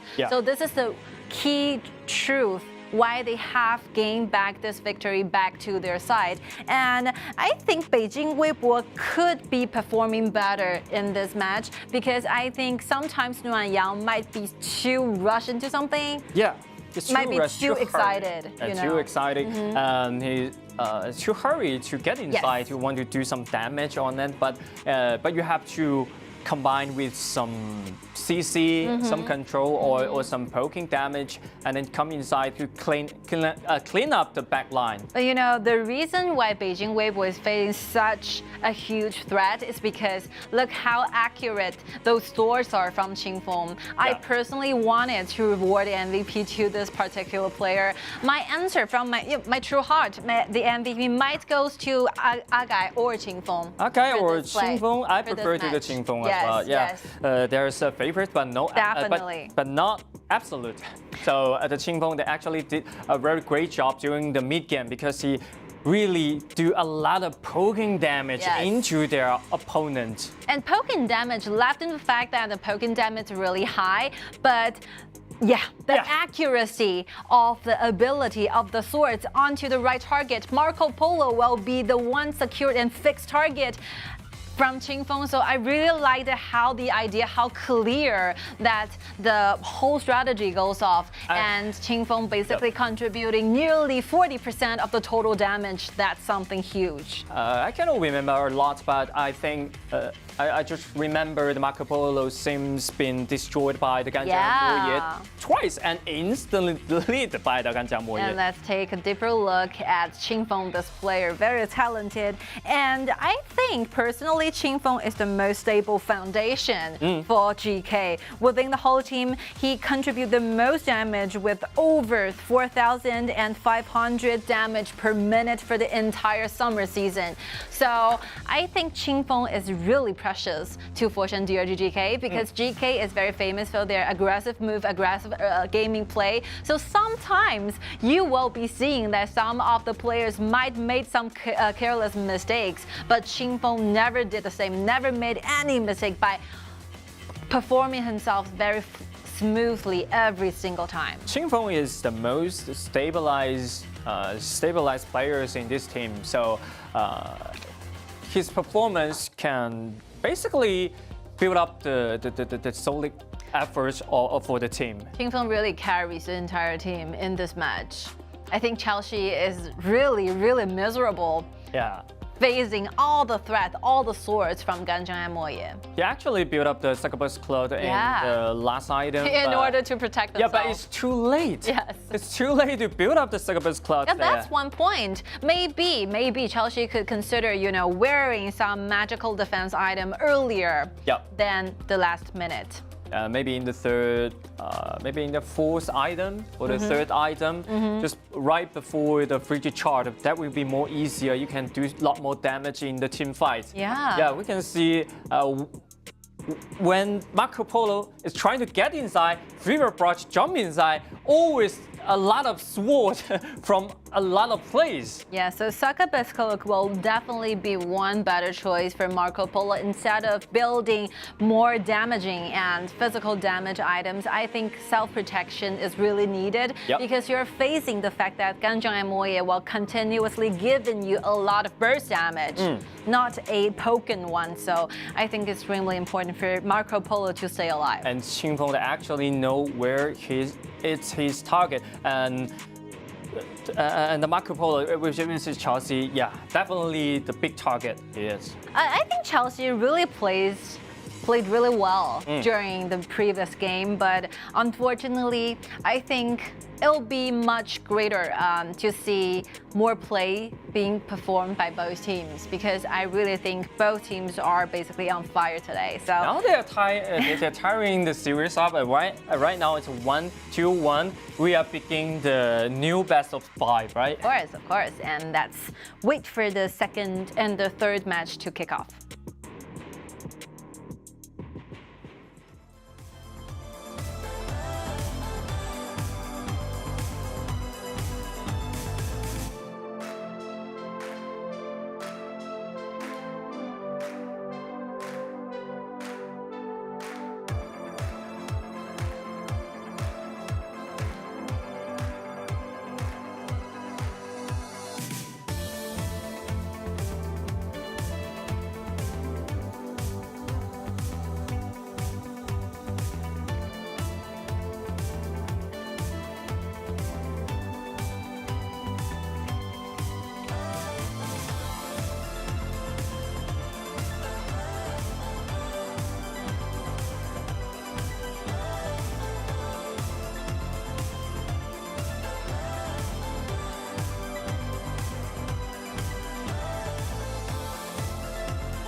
All right, ladies and gentlemen, welcome back to the very third match for today's BO7. I'm the commentary Tianyun. I'm the commentary Jacko. And this is the first day of KPL region qualifiers and turns into the game 3 now. You know, a little bit secret here. So we have like 1 minute break. So I spent a lot of time discussing today's match with Jaco. Yep. So I personally think that we will be watching the ultimate battle for today's BO7. Yeah, exactly. I think both of teams, they have they actually have the equal strength, right? They play back and forth between these two games. Just like the first game, the drop can actually affect a lot of things inside, and the second game, the Fuzi combined with Daqiao actually also effective in the second game. I think both teams are evenly competitive. So how they perform, whether who will be the one gaining the score and become the winner of today's BO7, really relies on what kind of strategy, what kind of composition they finally pull themselves out. So after like the 2 matches happened earlier, both teams have lost some strategy right there. So basically, Beijing.WB used Ying Kai duel. This is something huge, and my Shinarui is used. It's been used. And Marco then the Polo lamb together with Lady Sun. So a lot of very meta hero pick goes on to the marksman has been used from the side of Beijing.WB. So they were hurt. They were hurt by these 2 games, especially they lose the game 2. A lot of things just gone. You cannot pick it again. But however, if you take a deeper look at the heroes that Foshan.DRG.GK actually used, I think they saved a lot of heroes. So as in the junglers, only Yao and Nukiyo Touch Pena has been used. And these 2 is not that kind of popular meta heroes when it comes to the junglers. So both Jin and Lam, Nakaluru, all available for Peng Peng to use. So that will be a biggest advantage for the side of the Foshan.DRG.GK. They are free for picking the jungler. And marksman. Foshan.DRG.GK has used Scarrow and Fawn. I think that's acceptable comparing with the fact that Chelsea has already used Lady Sun and Marco Polo. Yep, exactly. So let's see how they will choose to pick in those conversations between 2 coaches. So that's another competitive between the coach and the coach. I think the resting hero pools, actually Foshan.DRG.GK have more advantages because Beijing.WB have been used too and several of their best moves. I was thinking a duel because both teams are really good at playing Ma Chao together with Aguro. So this duel will definitely be a point where the 2 teams will be fighting for. That's a point you can actually gain the score easily. Yes. Yeah, it's so aggressive in the mid game, and then both are good at this conversation. So I just wondering they will pick up this kind of duel in 4 game or 5 game or just in the 3rd game. So Zimo, basically Zimo has over 58% of the winning rate when he plays Ma Chao, and Bai Shou will be the highest winning rate keeper for the entire summer season playing Ma Chao. So both very excellent Ma Chao player. Hopefully we excellent could see and 2 expert for Ma Chao. Yeah, 2 expert of that. Excellent. Yeah, if you want to learn Ma Chao, if you want to practice the hero, you have to keep your eyes on these 2 players, these 2 top players. You are just raising this topic to the hardest mode. I think if you really want to learn Ma Chao, you start from the very beginning by watching these 2 kind of maybe the best players who plays the heroes in the whole world. Might be a too difficult a task to handle. Exactly. I learned a lot from this kind of matches. Exactly, but I practice Ma Chao for a lot, but just not like an expert, just like they do. You know, by going through all the heroes that they usually use and most play heroes within their hero pool, I personally found Zimo and Bai Shou are quite similar players. So I think they are very excellent warrior players. But when it comes to the topic of playing the tank, they also excelled at playing tanks. Because the Lianpo used by Baishou is Yeah. 5 times and 5 wins, 100% Of win the rate. win rate. And the Mengtian is 6 wins within 7 times, which means it's 85% win rate. So it's a perfect 10 players as well. Baishou is. And for Zimu, like Xiaohoudun, he used Xiaohoudun a lot during the summer season, 17 in total. And among those 17 players and the 17 battles, he actually made 11 victory out of the 17 battles. So over 60% of the win rate. So I think both the top laner are the best ones in KPL. So that's a reason why we're really looking forward to see them play Ma-Chao system in the following games. And another fact is that we talk about the jungler all the time. And here we go. This player on the camera, his name is, and his ID is Peng Peng. So his Chinese ID is Peng Peng, and the English one will be Peng. So we can either choose to call it Peng Peng or Peng. It's all acceptable. This player is really special because when he's feeling really high, I think he should be ranked into #1, goes in the jungle. Yeah. But he really depends how he performs. Really depends on what the feeling he's feeling at the particular day of the match. Sometimes when Peng Peng is not feeling well, he might make some very detrimental, very fatal mistakes during the team fights.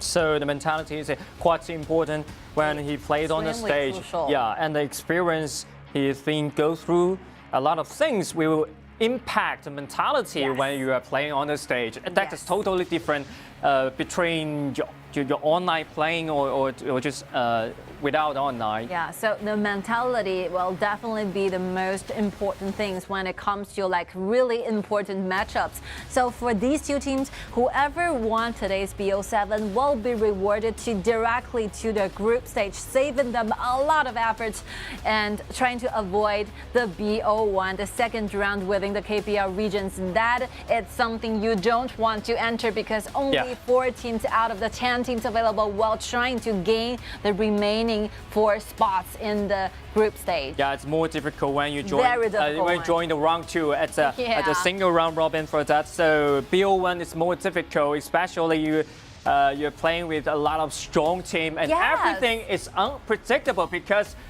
you can try again in the best of 7 or best of 5, but best of 1 you only can try once.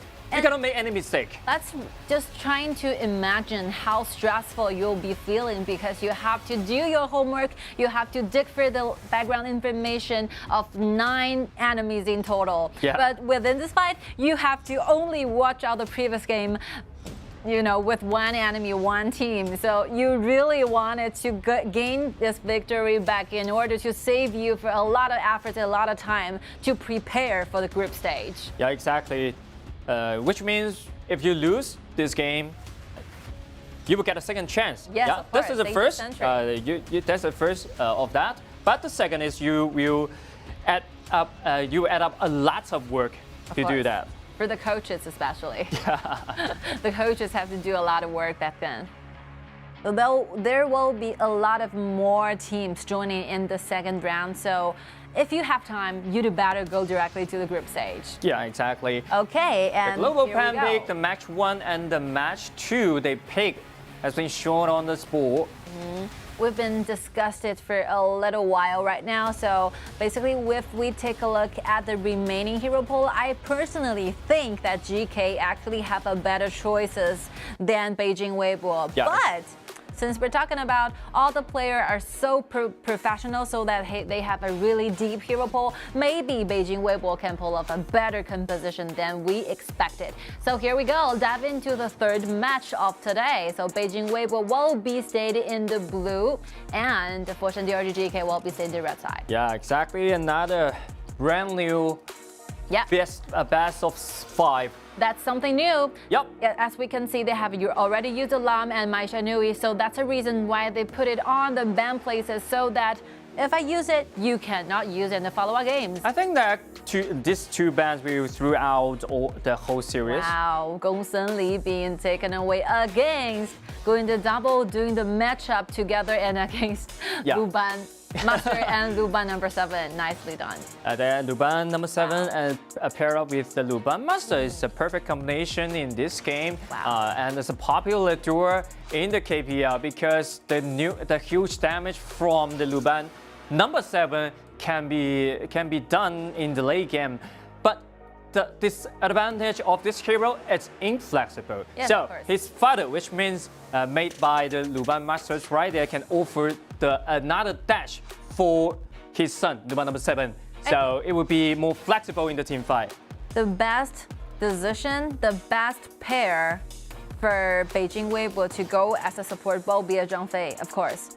Because Zhang Fei can pair the ultimate together with Lu Bu trying to initiate, and also offer extra shield to Gong Sun Li while doing the 2 versus 2 bottom matchups down there. Yep. And since Zhang Fei is still available right now, Foshan.DRG.GK is not choosing to put it on the BP, second round of the BP. So I personally think that Beijing.WB will go directly for that Zhang Fei. Zhang Fei, it's an option, and Lambert, it's another option for the Beijing.WB boss right there. Depending on what kind of strategy you want to play. Yeah. Both of these 2 supports can combine with Lu Bu's ultimate.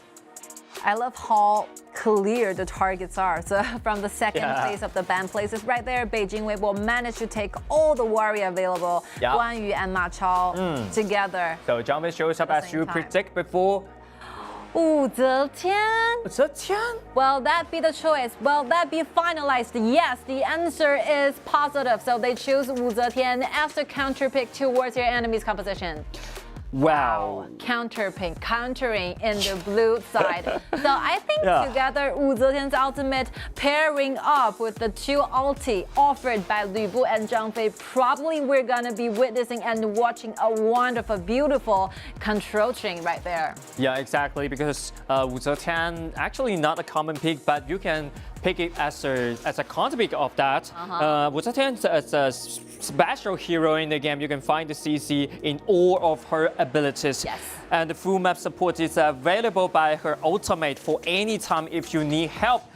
She can pair it up with some hard CC hero because of that, such as Lu Bu and Lambert, as well as Zhang Fei right there. Pay attention to the jungler choices from the side of Foshan.DRG.GK. Finally, eventually, they pull off Tigerus for the very first time to go to today's KIC. Yep. So Tigerus is one of the best moves from Peng Peng. So starting from the very beginning of his professional career as an esports athlete, so he basically made a legend out of playing this hero Tigerus right here and right now. Even though I think this character is not that much of a very popular and meta pick, but you know, during this kind of very important tournament, you need to show your confidence. Just get the character you want to play the most and do it. Yeah, proficiency is bigger than the meta, you know? Yes, of course. So if we pick this hero, when it feels so confident on that, definitely can start up the pace with this hero.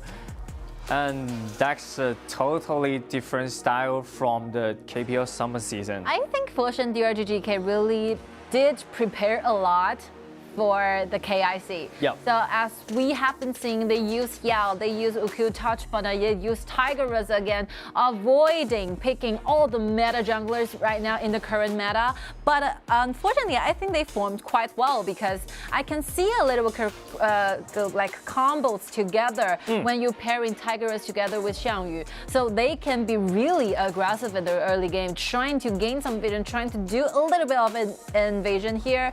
Once the bottom duo gain some advantage during the matchup, I think Foshan.DRG.GK could look for some invasion here. And that's the way they can play as like that. And another way they can play just like the CC chain combined with the Luban Master and the Georges right there. Luban Master's ultimate can pull back the enemy, and then the Frigid Prison can follow up, make sure the CC will just destroy an opponent. I really love watching and casting around BP. I really love watching BO7 games, and this will be the reason. Yep. So we are witnessing a lot uncommon choices of the heroes. We have been seeing Shen Mengxu versus Wang Zhaojun a lot during the last 3 days of the wildcard qualifiers, and today together we're watching this very talented player using different kind of heroes, showing us the variety of how Honor of Kings can be played in different ways. So and this very nice, very nice. That's gonna be an excellent game of that.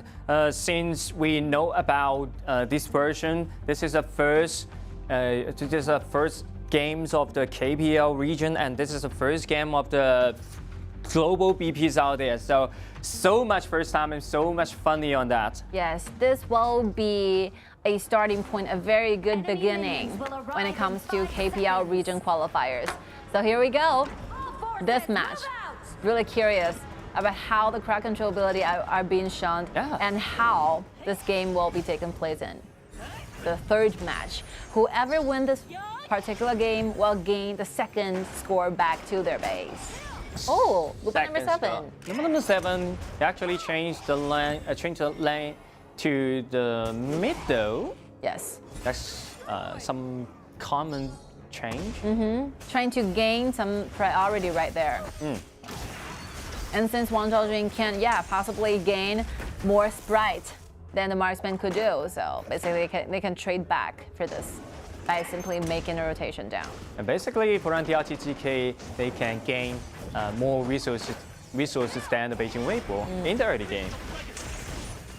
And then the middle lane, Beaver Sprite, was taken by the DRGGK. So all the resources, the public resources, in the bottom side, has been taken away by the DRGGK. So I think a very good manipulation and execution on changing the route made this happen by gaining all the common objectives on 3 lanes to the side of DRGGK. Yep. They're showing a lot of very delicately designed strategies in the early game. Especially when they pick this hero, Tigress, right? Yes. You have to play more aggressive and trying to invade the jungle and or just make sure you can take the public resources. So unlike GK, so Beijing.WB does not make any changes in the routes. So they just send Gong Sunli back into the bottom and trying to let Hua Jun, Wu Zepian solely deal with the problem happen in the mid. Yep. But I think that will be a harmonious early game. They play so careful in this game. Waiting for the right moment, waiting for the opportunity right there. Yeah, look at the top side, trying to find some damage on that, but the shield will block all the damage. I think the both tanks and top laner has reached level 4, so they have the ultimate available. Yep. They just to make sure that they have the spawning time from their opponents. And the blue buff is right here, but I think Foshan.DRG.GK is trying to decide whether to go for it or not because Tigress is not here. Tigress will come when he finishes his farming. They're buying Tigress a lot of time to get closer to the blue. But the main purpose is just control some, to collect the vision and collect some information of this blue buff. Yes, oh, on the bottom lane. And another trade on that. And look at Zhao Jun, so confident. Qingfeng is one of the best players who plays Zhao Jun. Yeah. We can just, expect to see how accurate the second ability of Zhao Jun will be performed by Qingfeng. The accuracy of his second ability is very important. That's why makes him famous by playing this hero. Yes. We're still waiting for the first blood to be spawned by either side. And I think after the previous 2 games, both teams remained quite safely and trying to do this more calm as possible. Trying to find the best solution to solve the mystery here. They're still waiting for some opportunity to engage, but they are not enough damage for any kill so far. Oh, Zhang Fei is making rotation to the top. Maybe some teamfight might be initiated here. So Xingyu hesitated for a long while and decided to retreat back. it's quite dangerous if you really want to dive into this turret. Yes. Especially, you're going to face a big tank with a lot of control. Xiangyu. Oh, the ultimate just accidentally went onto the minion whip, so nothing happened down there. Little try, at least you have to try. But it's a good news for Qiaoxi. Actually, he's doing like a solo lane challenge against Luban. Yeah, look at the bottom side. They're doing another. They're creating another pressure to the bottom lane. So the Beijing.WB actually want to start some paces in this time. Yes, it's like a total fair situation right there. So no party has gained some gold lead over somebody, and still Day1 trying to find the perfect time to trying to engage into the team fights. And right now, Wu Zetian is available with the ultimate, and let's see what kind of combo chains that Beijing.WB could finally perform to us using the ultimate. 3 of their characters' ultimate together. It should be nice. It depends on the teamwork and the execution before just during the team fight. Oh, Tigerus appearing himself up at the top. But Dax, the Xiangyu, is so tanky. That's like 5 members united together goes to the top. So Gongsun will have the tier 1 turret in the bottom and trying to make rotation up front to join the team fights, what will be taking place right now. Yeah, as Foshan.DRG.GK, they like to trade the outer That's a waste turret, of but time from the side of yeah, GK. the outer turret staying low, but without destroy on this turret. Because they're obviously losing the tier 1 turret in the bottom, but found nothing in return. Yeah. Just some exchange in vision. And right now, Beijing.WB is trying to take the red. They're still sensitive because Gongsun is missing at that time. Yeah, I think that might have some like communication problem happen down there, because they literally are trying their best to do something. They gather around in a formation of 5 and lose in the tier 1 bottom tier 1 turret, but found nothing in return.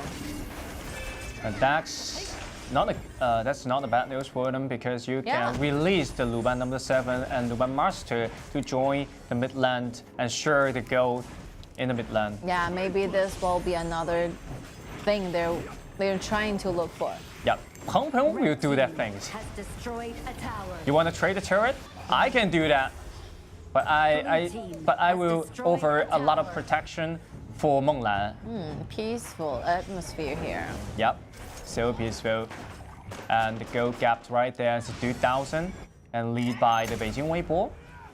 If Foshan.DRG.GK and Beijing will continue to do this, but I think once the whole composition goes to the late game, I think Luban number 7 will definitely feeling more safe and dealing more damage than Gongsun Li did. Yep, the only threat maybe is, oh no, that's a lot of threat on that. Yeah. Because you have Wu Zetian, Lu Bu, as Lu Bu has been pulled back, and look at the combos right there. Lu Bu has been taken very low, just Luban Master pull back Lu Bu, and then the second ability of the Zhao Jun will follow up. Some tries of trying to initiate the fight, because using the combos together, using the second ability from Zhao Jun and Luban Master's ultimate, managed to froze down Zimo, but nothing happened down there because the damage is just not enough and sufficient. Exactly. Right now, Tyrant's been taken by the Beijing.WB out there, so the Beijing.WB had control all the main objective of the map. And I could finally picture and understand the reason why Foshan.DRG.GK choose this kind of composition. So I predict the reason they choose the Tigress is because they're trying to want to do some early game invasion. But instead of actually invading into your enemy's jungle, I think they're just basically choosing this Tigress to avoid being invaded by their enemies. They're trying to maintain themselves with a quite healthy and peaceful early game engagement, and trying to buy some time for the marksman to buy the items needed. Tigress is strong enough to do that thing. Then look at that combo of that.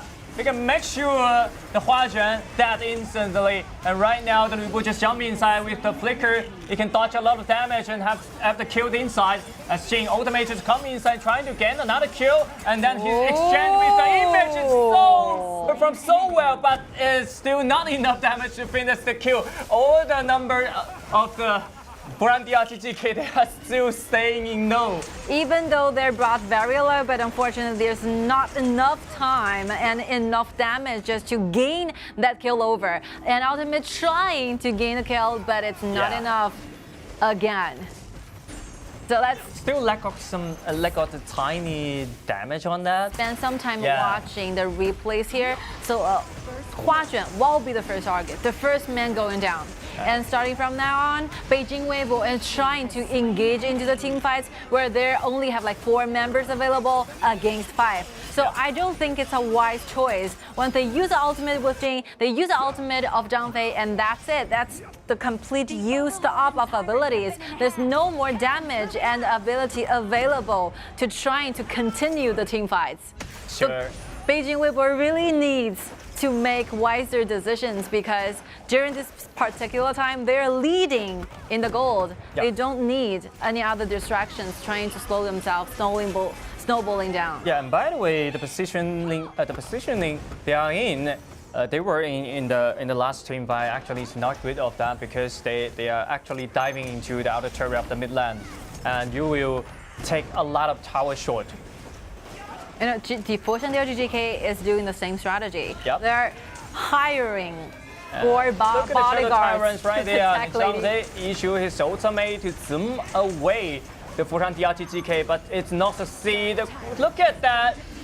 Smite. It belongs to the Foshan.DRG.GK, and then trying to do some damage onto Lu Bu's right there. Lu Bu's been taken very low and pulled back by the enemies, as well as Yang's right there. 2 members down. They have to retreat. Still looking for more. Right there. Double Finish kill. off the kill. Back over to the Mongolans right there. I think and then you are hard to escape by sandwiching. Gaining the triple kill back to Molan. I think Foshan.DRG.GK is opening the series with a total control of the map within the single team fights. So nobody goes down, but they take 4 kills in the single team fights, gaining the Overlord again to their side. And let's take a look at the replay right here. So the first and the only thing they want to make sure is that Lu Ban number 7 stay alive all the time. Look at the combo chains from Wang Zhaojing together with Guy. This Lu Ban's second ability, the ultimate managed to slow down and trying to gain a lot of CCs on their opponents. Look how Molan is like totally celebrating for the victorious team fight. Exactly, he's in a totally safe place when doing this team fight. And I just want to say, Qingfeng and Agai performed so well on that. Because you can see when the Lu Ban falling got jumped into the back line, you can see second ability from Qingfeng just issued just right under the feet of the Lu Bu's right there. When he lands, you get frozen. So, ladies and gentlemen, I didn't hold your expectations so high for nothing. So, yeah, Qingfeng really plays this strategy so well so that during the team fight just now happened, it scores a lot of kills using the whole idea of putting the ultimate and the second ability together to pair up with Lu Ban. Yeah, exactly. So that's it's one of their strategy right now. Wow, I think Weibo is really struggling right now because this game starts to feel a different way. Come inside and want to find some damage and have that kill, but not enough to kill the Lu number 7, and he's in danger. Nanyang Sam. So without the damage of that, Qingfeng Flicker trying to stay someone behind. But it's not enough to have the kill. But this Highfive Cherry definitely can take it down. 2 Vanguards are at the bottom lane. I think Foshan.DRG.GK is trying to finish the game with using the 2 Vanguards available. Yeah, they are trying to finish this game as Zhang Yu jump inside. A first damage follow up, 2 down. The last remaining guy would be the Wu-Zhen's right there. But it's hard to defend this base. And the win goes to the Foshan.DRG.GK. I think they probably didn't even think of what will be happening because we don't foresee this kind of match to go down so quickly. I think I'm not so sure what kind of situation that Beijing.WB is dealing with. So after winning the very first game, I think they're trying, they have to change the mentality right there. Yuanyang, well, from my old impression on this player, because Nuanyang is one of my favorite players in the whole KPL. He used to play with a quite rational mentality, but throughout the previous 2 games, I was really wondering what is the reason behind, acting so rushly into a lot of things. You have the help by Baishou. You can use Lu Bu's ultimate, you can use Zhang Fei's ultimate, trying to lock in the backlines, but instead of choosing to relying on the ultimate from the both tanks, Nuanyang choose to go up against his marksman, his enemy, by his own. I don't think that's there should be some better choices available. Yeah, exactly. One of the factors from the maybe too rush to get inside. Maybe it's too desire to the victory. Yeah, you really want to win this game. You really want to contribute something for the team, just like to destroy the backline. But he have to get into the backline with the right timing instead of just engage by himself. Yes, so they will have a full understanding. They absolutely are very familiar with how this composition should be going. Yep. They're so familiar with the Lu Bu Zhang Fei combo. We're so familiar with what kind of gameplays they're going to be performing to us using the Jing, one of his favorite heroes. Favorite and best hero. Of course. So I think the better way to do this will be you wait for your tanks to dive in. You wait for your tank to offer you more vision of the backliners from your enemies. And that's the right moment where you choose to dive in and finish the kill. But instead of going solo and taking all the damage in the first hand, I don't think that should be happening again. Yeah, but I think Nuanyang, absolutely, Nuanyang knew the things before because of a lot of experience, just tell the truth. Yes. But when you are on the stage, you are sitting on a chair, you are on, when you are onto this tournament, you will find out a lot of things will just feel strange or weird, because mentality always the big problem when you are playing on the stage. But on the other hand, let's just review some of the very nice moves from their opponents. Foshan.DRG.GK, Qingfeng again is being rewarded with an MVP. I think it's worth given because Qingfeng is on fire today. Yeah. So contributing nearly 24% of the total damage, and KDA 0010.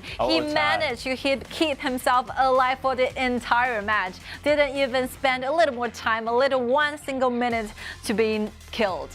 I don't need any kill of that, but any kill will just go through by my assistance. I think Qingfeng really improved a lot based on the fact that he is already a very good player. Yeah, you can check every single combo. It's really effective in every team fight, especially in the late game. Right now happens once again and secure the death. It's not a very difficult task to do this because you have to predict what kind of direction that your enemy is going to be pulled back by Lu Ban's ultimate. You have to make predictions before you hand in your second ability. So you're basically you have to pay attention to your own locationing, watching after your back, because Nuanyang is definitely searching for you. And another fact that you have to notice where Lu Ban is, where the ultimate will be pulled off, where your enemy is gonna be land in. These are very hard tasks to do, but I think Qingfeng really did a great job. Really great job. Before every team fight, the ability issued by the opponent that he will react super quick at a moment.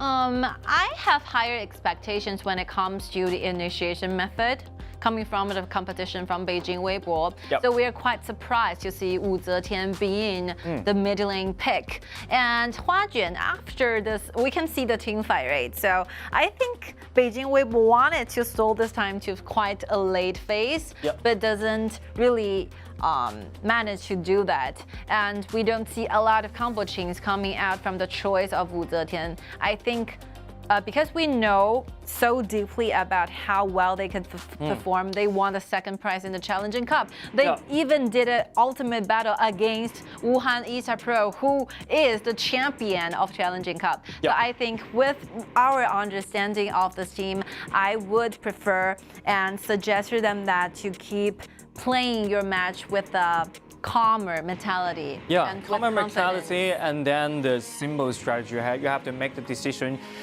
whether you're playing in farming game, whether you're playing in the aggression game. So you have to choose one to do that. You cannot have it both. But since we're playing a Battle 7, everything could be happening in the following up games. So let's give them some time to rest, and we're looking forward to see you guys in the 4th match.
All right, after a short break, so here we go. We will be seeing and watching together the fourth match of the BO7 within the total BO7. Yep. During this break, so I actually wrote down and recorded down all the heroes that have been used. And I think Beijing.WB is facing a lot of strategies. They are actually in danger, especially the role they play just like a jungler because Jing, Lam, actually the most popular hero in the KPL is being used by the Nanyang right there. Yes. Ying Kai, this duel has been used in the very first match, and from the second to the third, Lam, Jing, respectively 1 and 1. So the remaining hero pool, while only leaving them some of the not that common, not that bad meta heroes available, and that's just see how Hualo can pick either and form a quite solid formation. Actually, will work for a little bit, but not that much. Yeah. Yeah, compared with the meta pick, such as like Jing, Lam. On the other hand, Foshan.DRG.GK still available. In the common, challenging pool, I think Shen Bongxi will be a very shared in the common hero pools. And here we go, the player, Sean, and the camera and the monitor will be Nanyang. Yep. I was quite surprised to see him playing so excitedly. I would use this word to try to describe what kind of gaming style he's playing. But you have to avoid this kind of mentality, yes. Especially during this specific game, specific tournament. You have to trust in your teammates and follow the CC of your teammate, and then to the damage you should follow lately. Yeah, just do the things according to the plan. So they will have some pre-designed plans and different kind of strategies before they actually going into the game. So just do exactly what strategy and what coach told you to do. So don't rush into anything. That will be really high risky thing to do. So the remaining heroes, I think Shen Bongxi will definitely be the one worth fighting for, because both mid lane still hasn't used this hero. That would be the crucial key. Yes. They have to fight for in the game 4. It's the most popular hero in the KPL. Even the last 3 days, we can see Shen Bongxi also popular in the wildcard. Yeah, and for the marksman, when we are talking about the topic of marksman, I think for Menglan, so happy to see this player, because a lot of meta marksman heroes are still available. For example, Lady Sun, for example, Gong Sun Li, for example, Marco Polo. So this is a problem. Yeah. The Beijing.WB are facing to. So the solution, they have to figure this out. They have right? to figure this out in just during this 5 or 6 minutes rest. This particular game is extremely important, because if Beijing.WB can manage to get this one, they will bring this whole series of 7 to a tie again, 2 versus 2. That's what we want to see, right? We want to see the ultimate battle. But if Foshan.DRG.GK have scored again a victory to their side, it will be the game point. It would be a too much pressure. Yes, too much to chase up. Yeah, too much to chase up, and a lot of pressure will comes out. And if they just get the game point, I think the Beijing.WB it's hard to suffer such the threat of that. I was really curious about whether GK will let out Luban to their opponent to choose. Because Beijing.WB used Sheldon, used for example, Zhang Fei as a support. But I think Luban will still be available for them to pick. Yeah, exactly. But I did know the theory they thought before, just like you combine with 3 ultimates, just Lu Bu, Zhang Fei, and Wu Zetian's right, and trying to finish, try to clean up the battle with one combo, only single combo. So highly dependent on their execution, the individual ability, and the timing they catch. I think GK will probably ban away Daqiao together with Luban for their very first round of the ban places. And as for Beijing.WB, Mai Shenui, a definite answer. And they have been using together with Lam, so they have to choose what kind of hero they want to ban. My suggestion is you let both of them out because you will not waste one of your ban plays trying to restrict either the two heroes. You ban one and you give one. It's not making any sense. And right now you have to pick the meta picks as much as you can. So you have to release all just like you said. Just leaving out the assassin, the meta junglers to Foshan.DRG.GK and try to find themselves a better solution to this dilemma because they are facing a very serious challenging right here. And all the resources, all the results will be decided by this game. Fourth battle between Foshan.DRG.GK versus Beijing.WB. So Foshan.DRG.GK, they are in the blue side. Beijing.WB, they lose the last battle, so they choose the red side, trying to counter the drop of the Foshan.DRG.GK. Yeah, clear move. Stachel and Lu Ban together being taken away off the table from the side of Foshan.DRG.GK. Yep, and Gongsun Li have to be banned away and targeted on the Meng Lance right there. A lot of heroes are offered, but Foshan.DRG.GK choose to take Shen Mengxi away in the common hero pool, which will be shared within both teams. But Meng Tian still available as hovering the Meng Tian and then the Miyamoto Musashi. Wow, this is it. This is everything that Beijing.WB will have in remaining. This is the most popular one, most aggressive and strongest one. They actually try their best to pick this hero. A very aggressive in early game, especially Meng Tian when it reaches the level 4, can dive into the turret with the jungler and then can do a burst damage. That's a definitely priority on the top side.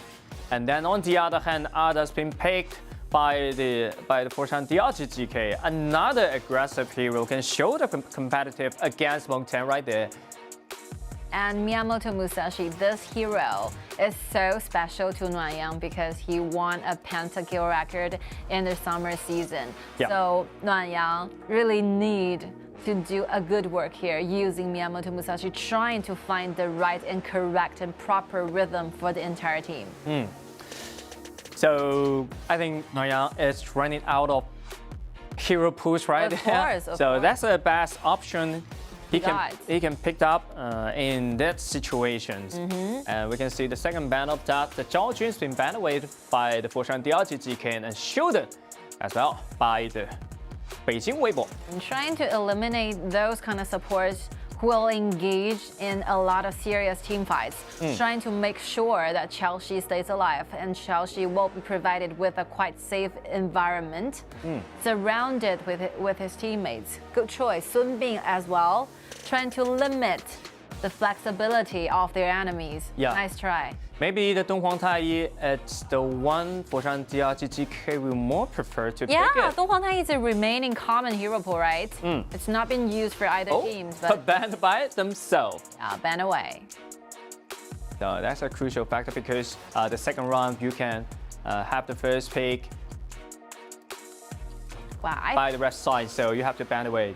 I was wondering what kind of marksman that Foshan.DRG.GK is going to go for. So Gongsun Li is being banned, but Lady Sun is available. If they're considering how to shred down the HP bar from Meng Tian, they definitely want to choose a marksman who can do this. So Meng Ya will be the answer, the son of Meng Tian. But goes to the other side. Meng Ya. Meng Ya. So that's another interesting battle. Yes. The last battle, the father combined with his son, and this battle, the father against with his son. Sure.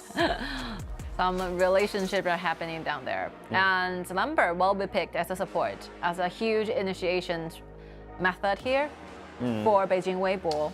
They have to pick Lambers right there because you can only depends on the Yixing ultimate to separate the whole team fight. You still need another one ultimate with a huge area CC.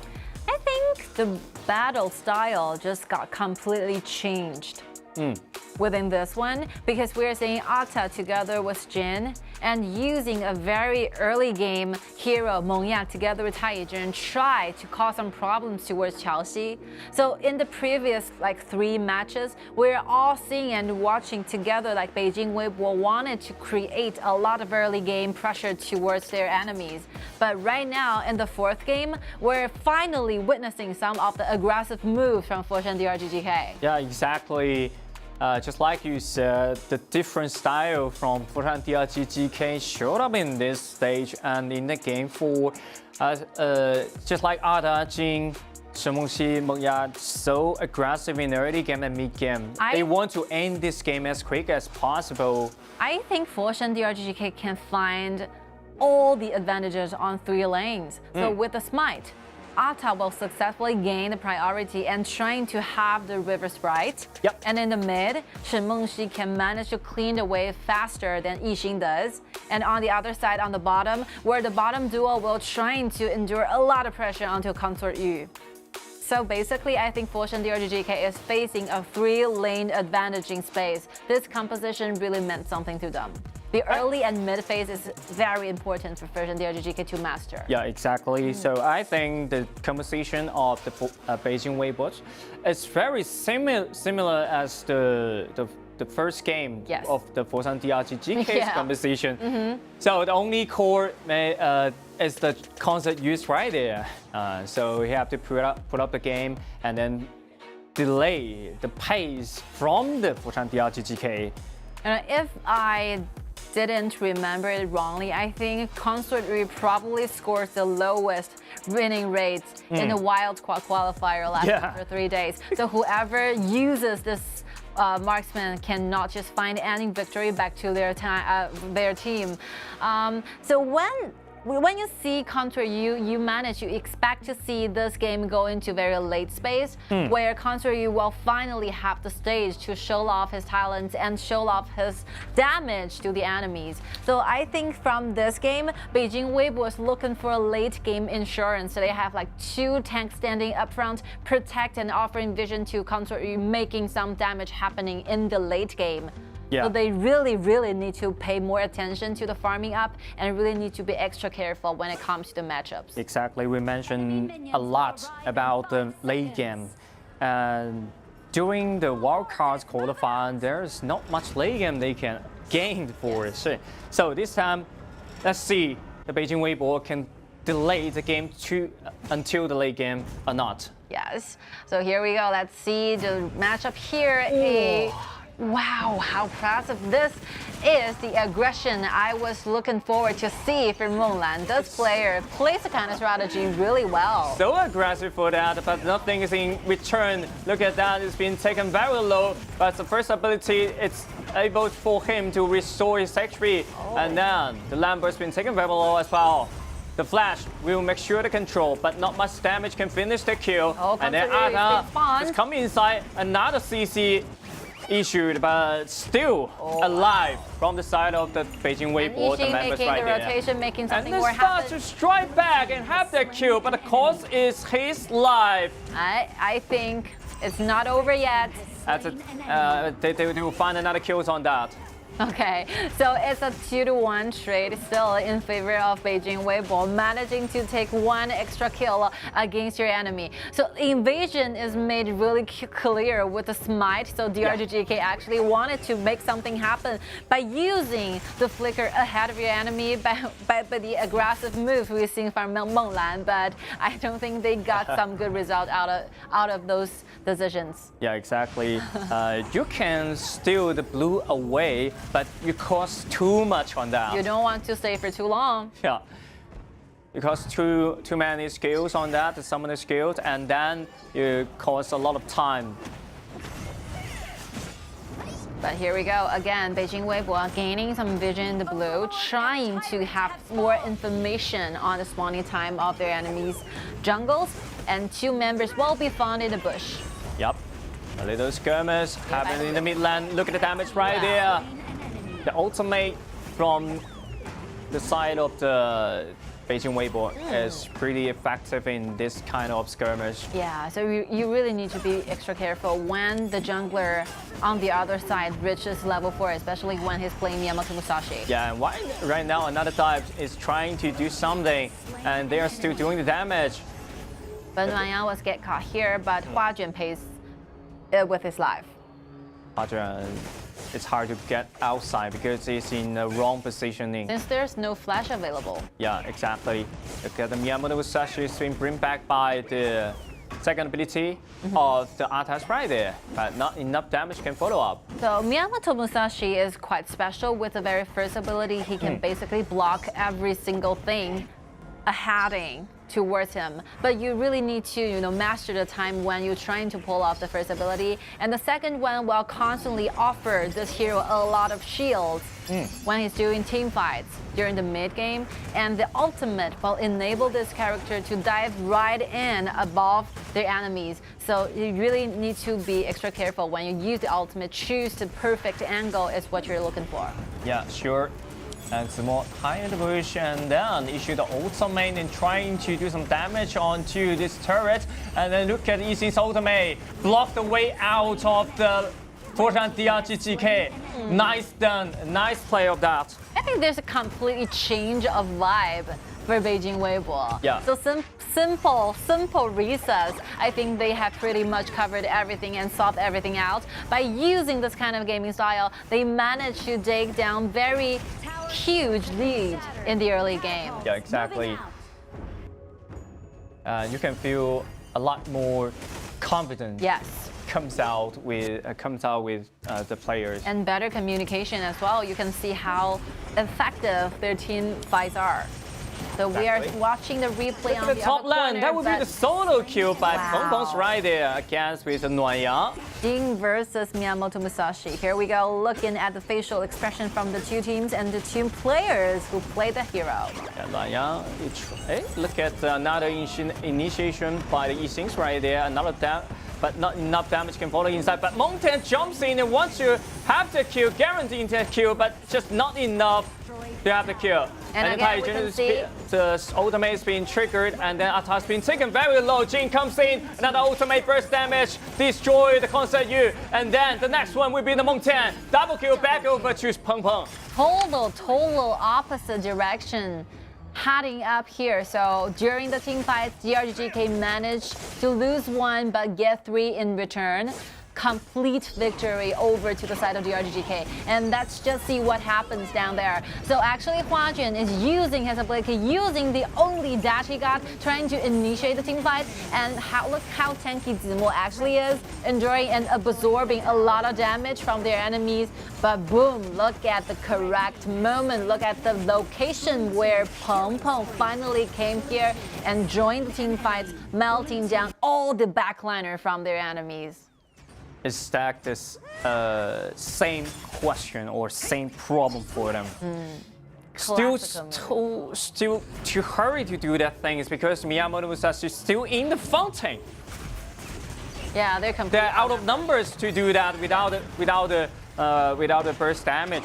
Again, from the Miyamoto Musashi, it's hard to win this team fight. A flash is being forced out. Foshan.DRG.GK unite together, try and make rotation down to the bottom and looking for another kill maybe. Nuanyang is inside, but the tower is still here, offering a little bit more protection to Miyamoto Musashi. But the blue buff may be in danger as the more issue is ultimate trying to protect this blue buff.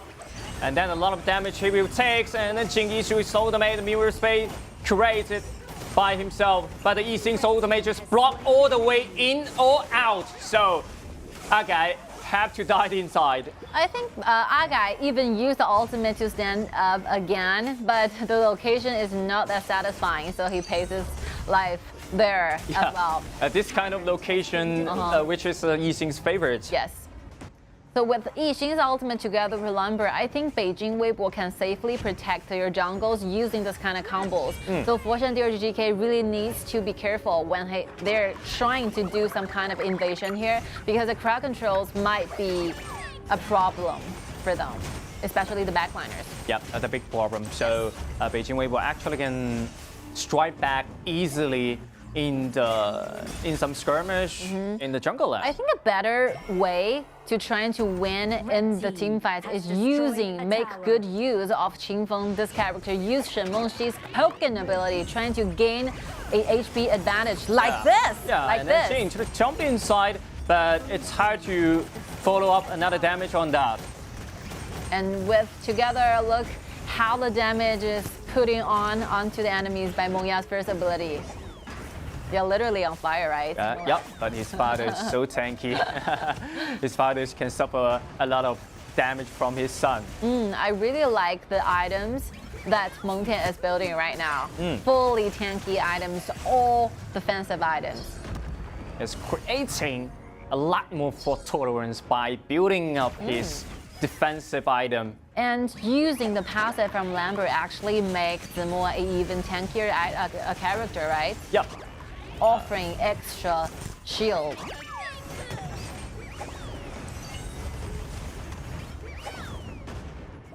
Again, I think both teams are waiting for the 10 minutes to tick in because they are waiting for the objectives to turn into an even stronger one. Yeah, everything seems calm, just right after some skirmish on that. Yes. And waiting for the 10 minutes for the next movement. I personally think the Overlord is more important than the Tyrant. Yup. Ultimate trying to block the way, but the dash can make sure it can get over this wall. I think no team is waiting for and trying to engage into team fight since they are trying to manage the waves. DRGGK has some vanguards helping them to do the wave damages, and Beijing.WB will spend some time trying to clean the wave, relieve themselves from the wave pressure. Yeah, The exactly. minion pressure. And for the side of the Beijing.WB, they cannot take any risk in this team, in this 10 minutes team fight. They have to be careful and focus on the CC they can just connect with. Beijing.WB is just gathering around, trying to find the vision of Jin. This is what you should do when you're facing some kind of gold deficit right now. You always have to pay attention. Where is the assassin? Where's the jungler over there? And the assassin is Peng Peng. 401 KD ace right there. And just is a fatty guy. And right now, Peng Peng is making his appearance in the top, trying to rotate to the back lines. Beijing.WB will have to be extra careful with this. And Foshan.DRG.GK, they're actually playing the split push by Jing. Yes, good one. 1-4 formation. Yep, and that 10 minutes right there, Dragon's Bomb. Here we And go. look at the other side, the issues ultimate to take a lot of damage from the opponent, and then the issues ultimate to block the front line into his ultimate, but not much damage can follow up because the back line is out of control. And Beijing.WB is facing a lot of threat on the top because Peng Peng is constantly taking care of the wave up there. So nicely done, like 1-4 formation, 4 members trying to slow down and offering vision for Jing. And Jing managing to take up more gold, more experiences, trying to buy more items. Who and which will be extremely fatal to Qiaoxi and Huajun together. Exactly, and Peng Peng just take all the resources of the red side, especially the red buff. This kind of area totally under Peng Peng's control. And Beijing.WB trying to solve this problem by gathering around, using 5 members, trying to force into a 5 versus 4, but unsuccessfully. Yeah. They didn't find some chances right there. And for Foshan.DRG.GK, they're forcing another team fight. Even they have the debuff on this Tyrant. And the Tyrants were so fast. Look at the CC chains not available to stay anyone in return. And then another burst damage would come inside. Look at Shen Mengxi's ultimate. Just make sure everyone stay low from the side of the Beijing.WB. I think Beijing.WB really tries to try and initiate, but no damage could be followed because Shen Mengxi's ultimate is just dealing a lot of damage onto the backlines. There's obviously nothing they can do, and they're facing the fact that the Taiyi Zhenren is just standing in front of you. Yeah. If you want to get closer, we can revive for a little bit and revive once again. This might be a question for Beijing.WB to deal with right now. And the vanguards are all available with the help of the minion wave. The high ground tower might go down in the second. Peng Peng just get outside of the mirror space and find another burst damage on the Mongtan. Mongtan's been dead right now. And then look at Miyamoto Musashi. Oh, lovely. Yeah, he locked someone down. Just dive in directly to the backlane, trying to gain a kill back over to their side. Because the DRGGK basically use every single ability right there. They're kind of in a cooldown state. Yeah. So that's the exact moment what Nuanyang is looking for. Looking for the right moment, steal a life away and goes back. That's an opportunity gained at that time. And I'm trying to remember how long this kind of distance he's been dashed forward. For this very long time. distance on that. Yes. You can But see. also they're paying the cost of losing the high ground tower in the mid, which will be a very huge problem in the following up games. So if we can see this match lasted actually till the 20 minutes, they will be facing extremely tanky super soldiers in the mid. Okay, again, problem on inside.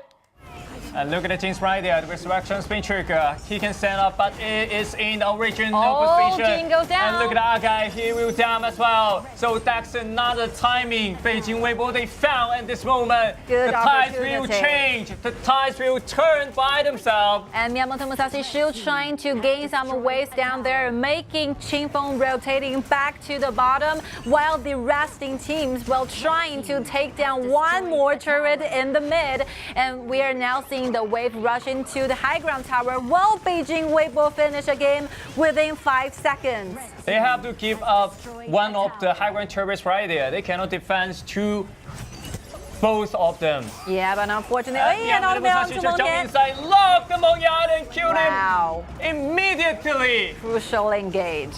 One by one, the change will show up in Beijing.WB's fate, and they just catch the timing perfectly. And Nuanyang is very healthy in the HP bar. I think they can try to gain some vision here, starting up on this Overlord and trying to gain the Overlord using the Shadow Tyrant, making their waves a better one. Yeah, exactly. After these two team fights and after this Shadow Overlord, everything will turn. Wow, We'll turn to the Beijing.WB. It's just suddenly changed everything within like 5 seconds. Yep. Everything can happen in an HOK game. So sudden. Yeah, it's Honor of Kings. The reason why our game is so impressive, this is what explains everything. Yeah.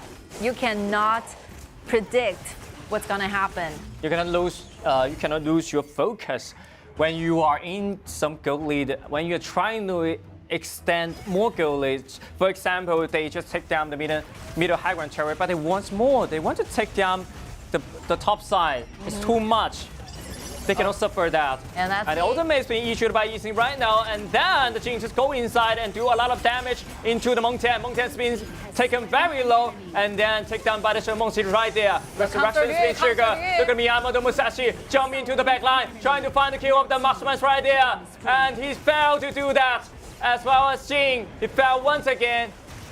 So both assassins are trying their best, trying to chase up to the backlines, but Chelsea managed to survive using the auto attack, dealing a lot of damage, managing to put Peng Peng aside and keeps Peng Peng away from taking her life. And again, it's Beijing.WB's turn to actually take this Shadow Tyrant and go back to their blue, gaining another blue extra to their backliner. And let's see the replay here. Good ones with the ultimate by Shenmeng, but just look at the diving in point from Miyamoto Musashi and Jing as well. So Jing actually wanted to get closer to Yuji, but he cannot. It just basically shouldered those kind of damage coming out from the basic attack. Wow, look at the speed of touching the monitor right there. That's Chelsea. That's the player who is playing Consort right there. You have to be swiftly and decisively at that time. So look at the finger. He pressed the button. I think so fast. Beijing.WB is really turning this game over, because I see something beautiful coming out from Consort Ryu's damage. Yeah, exactly. And I feel everyone just like they already returned in this time. The mentality and the individual ability will show in the last team fight. Just take a look at the dash for the economy ranks. There's definitely no difference here in the gold, like goal leading or any goal deficit. So Beijing.WB will have chased back everything they lost during the early and the mid phase. And right now, I think they want to grab this opportunity and trying to turn this whole game around. And it's hard to deal with the conversation from the side of the Beijing.WB right now, because we analyzed before, they're trying to put out this game into the late game and then strike back, and now they succeed and trying to gain more. They're trying to end this game by this kind of conversation. And look at Mengtian's right there, it's so tanky to take a lot of damage. Soaking in all the damage from Meng Ya's first ability and the ultimate. The auto attack won't deal a lot of damage from this particular marksman because it's quite different when you compare with the for example, Concert Yu. Yep. So they rely on totally different mechanisms. How the mechanism will be going for each marksman are completely different. So Menglan, the character Menglan is playing, is called Meng Ya. This character really relies on the first early game matchups. You need to snowball a lot of gold leading towards the other marksman. But right now, I think he's losing advantages. Yep. He already lose the advantage of that because it's been 18 minutes and the main resources outside it's been under the Beijing.WB's control. Total control of the map, Beijing.WB right now. So if we were to compare the high ground tower, I think gaining the side high ground tower will be a better one comparing when you only have the mid ones. Yep. So they just released the Vanguard in the top lane. Yep. Beijing.WB will definitely want to take another high ground tower in the top. So how are they going to defend this kind of I don't know, you leave the question, you leave the answer to them. Ultimate and trying to do a lot more damage into this high ground tower. Simon C's ultimate is blocked by the Succubus Club, but still do a lot of damage to the Concert use right there. But he can absorb some HP from the jungle monster. But did you see the HP bar from Mengtian? Yeah. They barely moves. The HP bar continues to stay the same after GK's two backliner trying to do as much damage as possible. They're not saving any abilities. They put on every single damaging items and every single damage abilities on this mountain, but nothing happened. Yeah. So this is a big problem for how to deal with this Mengtian. They have no ability to stop this Mengtian. The damage is insufficient. Yeah. Significantly insufficient. Wow, look at two assassins trying to go around. Right now it's 20 minutes. Right now it's Mengtian issues his ultimate to take a lot of damage from Meng Ya. And then look at the back line and Lambor trying to get inside.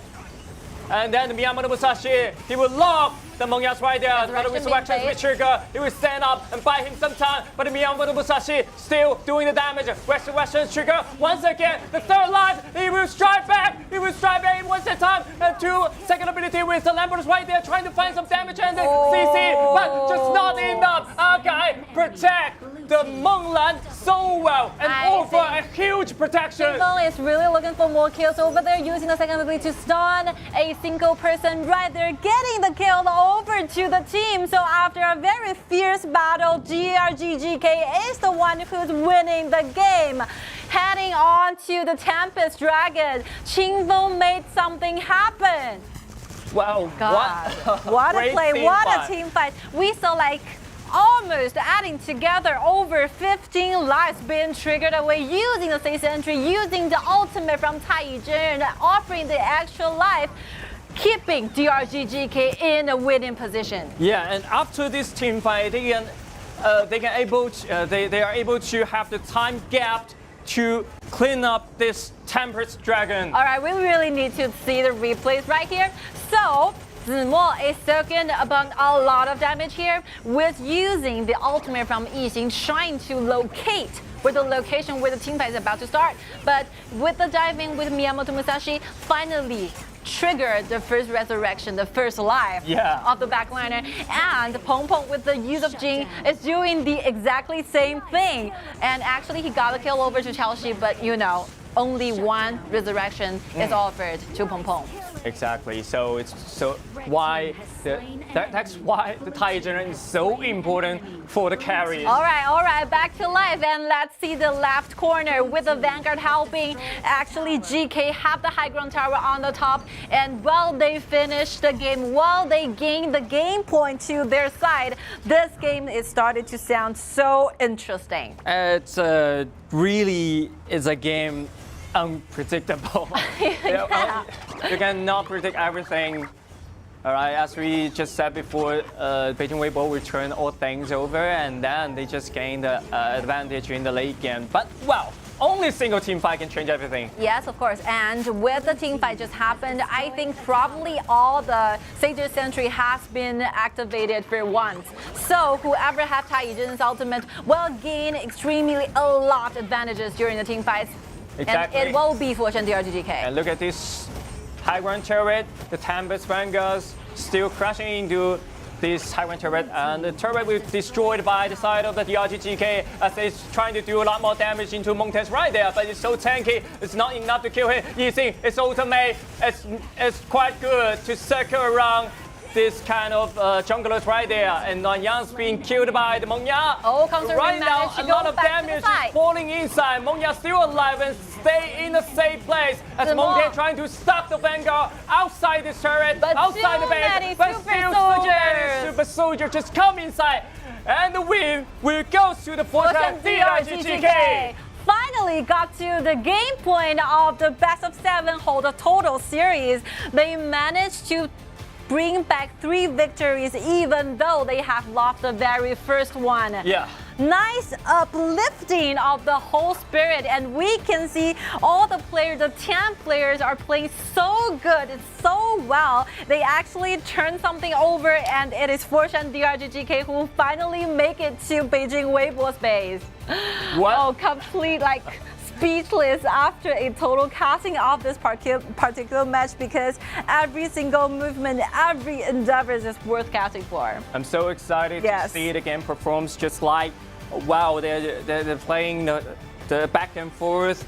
They were playing all the back and forth throughout the whole game. Now, wow, I cannot describe this kind of. I don't have the word to describe this. Impressive will be the word I use to describe what happened just now, and monstrous will be the word I use to describe the gaming style for both teams. So you just forget about all the previous 3 matches. The 4th one will definitely be one of the most memorable battles I've seen in 2020 KIC. Yeah, all the matches, the BO1s, the BO7s, this will definitely be the most impressive one. Most impressive one. Ladies and gentlemen, this is the first day of the KPL region qualifiers, and we can see how excellent they played. Yeah. So out of surprise, this is the very first day of the qualifiers, and this is the very first BO7 that KPL teams brought to us. Yeah. Just imagine, we have still a lot of many scheduled wonderful games and wonderful battles in the future. So please make sure that you have the time, you're pretty scheduled and fixed with your time slot, and feel free to watch the following every single match with us. Stay tuned, and we will be enjoying the whole match. And this kind together. of matches never let you down. Yeah, of course. I was really worried and quite feel nervous about, because I really held a lot of expectations on KPL teams. Yeah. I promise you, all the audience from all over the world, that KPL teams will definitely perform a lot of wonderful, amazing games for us. And thanks to these 2 games, we have been witnessing the most amazing battles ever. Yeah, exactly. As we can see, a lot of well played during the team fight. Well played. Especially the guys right there. Immaculate protection he can provide over there, so he can make Menglan stay alive as quick as possible. Again, it's like the 3rd MVP for today. Awarding to Qingfeng again. So basically Qingfeng really is on fire today. Yeah, feeling really so good, fire. Contributing nearly 40% of the total damage. Nicely done. And burning. look at the damage and the KDA right there. Yo. 418. Only 1 death. Yeah, nearly 40% damage. Incredible. With only 17% gold. Incredible, incredible. So we've seen like over in like 20 times of the team fights has been taken place, right? So the games actually last for over like nearly 25 seconds, 25 minutes. I couldn't even remember. Yeah. But this mage, this backline, this clear target for Beijing.WB Nuanyang or Beijing.WB Qiaoxi or other kind of assassin. Yeah, actually, I think This mage I think managed. Luanyang really did his great job. Yeah. He's trying his best to defeat the Mongyas right there, but the protection is so well surrounds him. This is a battle between. This isn't a battle between a good and a worse. It's a battle between a excellence versus a good one. So I basically cannot differentiate who performed better, but I think the 10 players really brought all of their talents, all their individual talents right there. So thank you. Thank them for bringing us such an amazing battle. You can see the potential talent will show up in a single moment. Like when you decide what you have decided for. Yeah. But you know, one member we have to memorize, we have to know the ID, Foshan.DRG.GK Qingfeng. I probably introduced this player for a lot of time because I will use my sentence to describe this hero this character and this player will be he is the most stable foundation. This is one word and one sentence I found yesterday during my preparing stage. But after watching the 4 total matches of the day, I think I really need to change my impression on this player. And you need to just change some stable won't be that. a word. Might change a better one. Okay. So so much for the match 4, and let's look forward to see much more better performance later on. Let's take a short recess here.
All right, welcome back. After a short break, here we go, dive into the 5th match of today. Yep, the 5th match, which is the game point for the Foshan.DRG.GK, and a huge pressure also for the Beijing.WB right now. Yeah, apparently, because I never expect Foshan.DRG.GK to perform this well. After losing the very first one, he managed to take back 3 in return.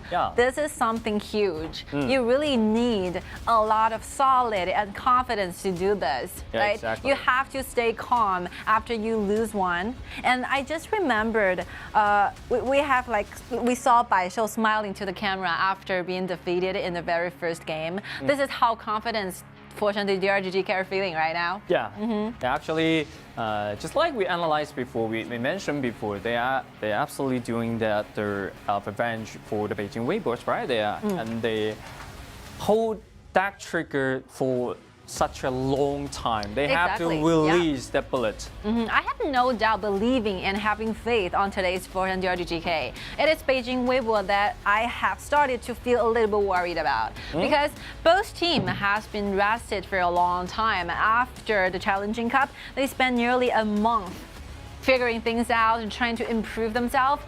But by today's performance, I think Foshan.DRG.GK is basically ready for every challenge. But maybe Beijing.WB still need some more exercises, more battles to trying to get themselves adapt to this kind of atmosphere. So adapt to, that's a good word to say. Good word. I can hear that, because I think the mentality will change just in the rest of just over a month, just like that. So when you get back to the stage, join into the competition, you have to focus on trying to find the status, just like for myself.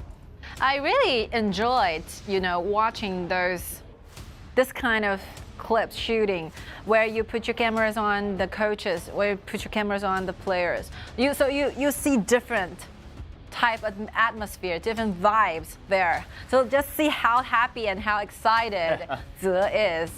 Basically telling every single teammates that we're gonna do this, right? We're gonna win this BO7 with a 4-1. Huge advantage. We can do this for 3 times, and we can do it 1 more. Yeah, exactly.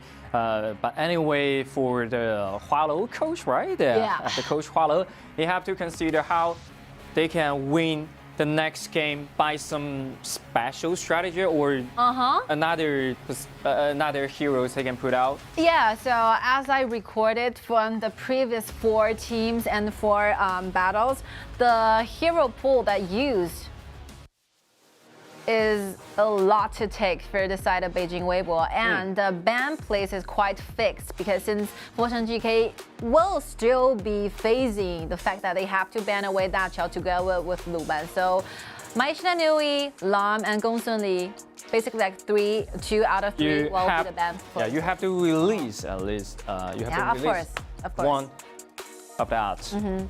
Gong Sunli or something else. Dachao has been banned away from the Foshan.DRG.GK. Gong Sunli, okay. Again. The Luban Master. So Lan is available for Peng Peng to pick. Oh. Shen Mengxi. Shen Mengxi being taken away, Luban will be available. Yeah. Okay, Foshan.DRG.GK is showing some surprise here.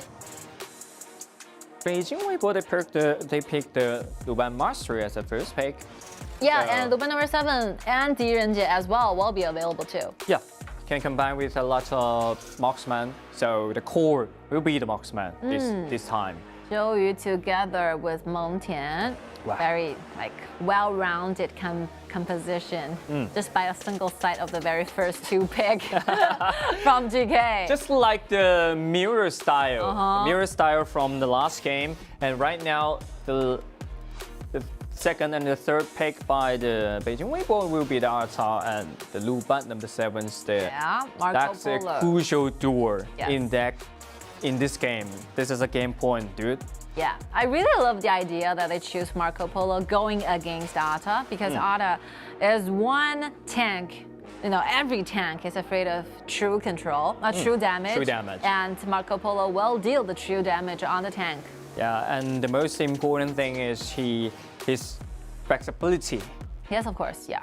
A lot of time cannot get close to the Marco Polo. I think this Marco Polo could consider switch lanes with Meng Tian, trying to avoid doing matchups together against this Luban number 7. That will be a resource that we can predict to. Yes. But as the second game, maybe that I predict your. You've been predicted before. So the Luban Master and the Luban number 7 maybe will exchange the lane to the press lane. Wow, a lot of target bans towards the junglers. Moving away this Lam and Prince of Lanling, but leaving out Miyamoto Musashi at the same time. So yeah, as been talking about, this is a global BP. So the hero that you used before cannot be used again by each side. So Miyamoto Musashi will be available for GK. Yep. A lot of junglers still available. And then Yukio Tachibana, not much option for the jungle right now. Yes, for me, I think if Beijing.WB will well lock in these two characters, I think this composition will just easily go to like one core and the other 4 remain as a bodyguards. You need to protect this Luban number 7 as your main core, damaging core. Yeah, even the Yukio Tachibana, he will be the bodyguard over there with the sword. Who will be the last pick? Goes to the support. Wow, Zhuangzi against Zhuangzi. Classical counter pick. But I think Zhuangzi is really effective. Yeah, of course, against with this kind of drop, you can see Luban Master and Xi and Ada, this kind of crowd control. Wow. You can dodge a lot. Wow, I think DRGGK is manipulating, is controlling this whole BP, this whole draft by a single, very simple use and pick by the Zhuangzi. Not a very common pick, but efficiently, very, very effectively when you choose the right moment to pick this hero. The right moment in some condition, is when you're facing the composition with a lot of control, you can just pick this hero, and the ultimate of himself can dodge a lot of CC from the other side. It really works so well for this composition because Beijing.WB really relies on this crowd control chains, right? Yeah. The CCs is extremely important when they're trying to form a fixed formation, trying to protect this Luban number 7. Yeah. But every single crowd control ability will be sorted out by using the ultimate from Zhuangzi. Yeah, exactly. But for the Foshan.DRG.GK, this kind of composition, I would like to say you get something. You get the flexible, but you have to lose something because you are lack of the CC to do the initiation. Right? Yeah. So the problem is they are highly dependent on the Miyamoto Musashi's ultimate to get close to the Luban number 7 to destroy him. But the rest of the squad, it's hard to do that things. I think Foshan.DRG.GK should wait for the second-hand moment, right? You are waiting for Beijing.WB trying to initiate on your backlines while you find a perfect location. Use the Purify effect using the ultimate from Zhuangzi, trying to relax a little bit for Marco Polo, trying to relieve Marco Polo and Zhou Yu at the same time and try to find something back in return. So it's more like you're waiting your opponents trying to give you a lot of ability, trying to force you into the team fights, and boom, you got an ultimate, you fight back. Yeah, exactly. Fighting back will be the strategy that Foshan.DRG.GK is mainly searching for. That's a 1 point for that. However, the other side, we can see the style is some familiar to the other side because they have to protect only one core. Yes. They cannot engage without your carries, right? Yeah. Without your marksman. You will die soon. We will be seeing a lot of different kind of compositions. We're seeing like multi-core, for example, the very first draft that Beijing.WB used, and they actually won. And for example, this one, it's more like a one-core with together the assistant of 4 bodyguards. So whether this Luban number 7 can have enough damage and trying to pull off the perfect team fights together with the teammates really relies on how collaboration goes within Beijing.WB. Yep, exactly. How they provide the protection for the Luban number 7. So it's a crucial game for the Beijing.WB right now, and they choose to this pick. is their only chance, dude. Yeah, that's the only chance for them. If they lose this game, they have to jump into the second round to show the competitive in the BO1. That would be more difficult for them. Only 4 spots are being left among 10 teams. That's something huge. Yeah, look at the Miyama Musashi just steal the red away. Wow. Wow. Nice beginning to the side of DRGGK. That's a fantastic open up for the Yes. side of the DRGGKs right there. Okay, and on the other side, let's see the red jungle from GK. So Okay, Ata using the smite, trying to take away the red buff, and he succeeded in doing that. So exchange into buffs. Yeah, but actually, Peng Peng can gain more of that. Of course, double buff is on him. And look at the Luban number 7. The Wow. first blood goes to the Marco Polo. That position, I didn't expect that. Well, And another that- kill might be happening down there. But a little show will help him to stay alive. But poor decisioning, right? You don't Yeah. expect to see Luban number 7 given that kind of poor positioning at the very beginning of the game. That's you have to care about it. And Flash has been forced out. First blood has been given to your enemies, and they will know the exact right moment to dive into the second round of red buffs. Yeah, exactly. And look at what happens here. Weird, weird. And the second ability of the Luban Master is being used.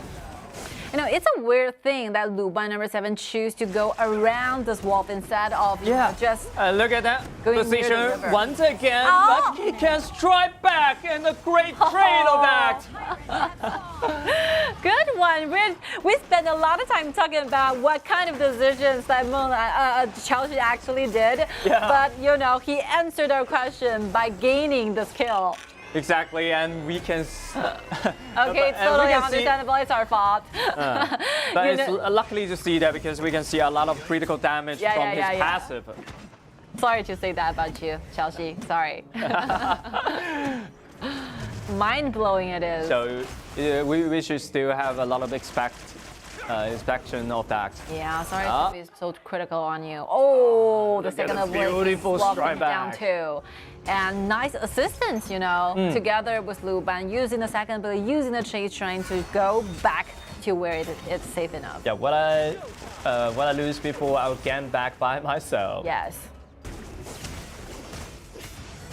A good job, really, you know, nicely done. You really have to perform this kind of actions, Yeah. gaining this kind of kills to bring up and rise up your spirit. It's very important. Play every game, just feel like you are playing the last game. Yes. So this is the spirit while you're playing in this kind of crucial competition. Wow, spirit lifting action. Ooh.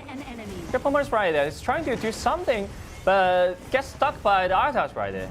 Kind of lost when making rotations down. And look at the rotation from the bottom lane duel. So they're supposed to do like the two versus two down below, but they choose to go up there, go into the mid, gaining the mid lane priority, and with the chain here, making quick rotation back to the bottom. Yeah, exactly. And the time is enough. They're not gonna lose any kind of minion wave there. Guys, the fish being pulled back, but nothing's gonna happen. Oh, very nice packed. body blocking, right? Oh, Look at Xixi trying to make some controls out there, and Meng Tian used his ultimate and block a lot of damage, and the We're hitting flash is not available because the Xixi already control the Meng Tian's right there, and they're trying to find not more kill, but not enough. I think the formation is kind of fixed. We will expect to see this continuously, how the team fights will be happening from Beijing.WB. It's Yep. like the fact that you're using the 4 bodyguards standing up ahead and trying to offer you enough people. Like, for example, Hua Jun using the ability to try to dull people around to Luban number 7's front line and trying to, you know, just give the whole damaging core to him. Yeah, and look at the blue buff. It was close. It was close to steal by the Luban number 7 here. It's quite dangerous. As right now, I think the DRGGK, they have to think about the conversation they had, what they can do exactly. They have to wait.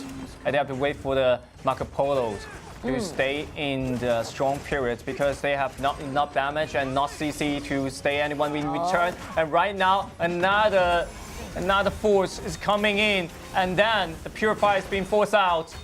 These two are getting too close to the tier 1 turret in the top. So that they kind of forgot their enemies can make quick rotations back to the top lane.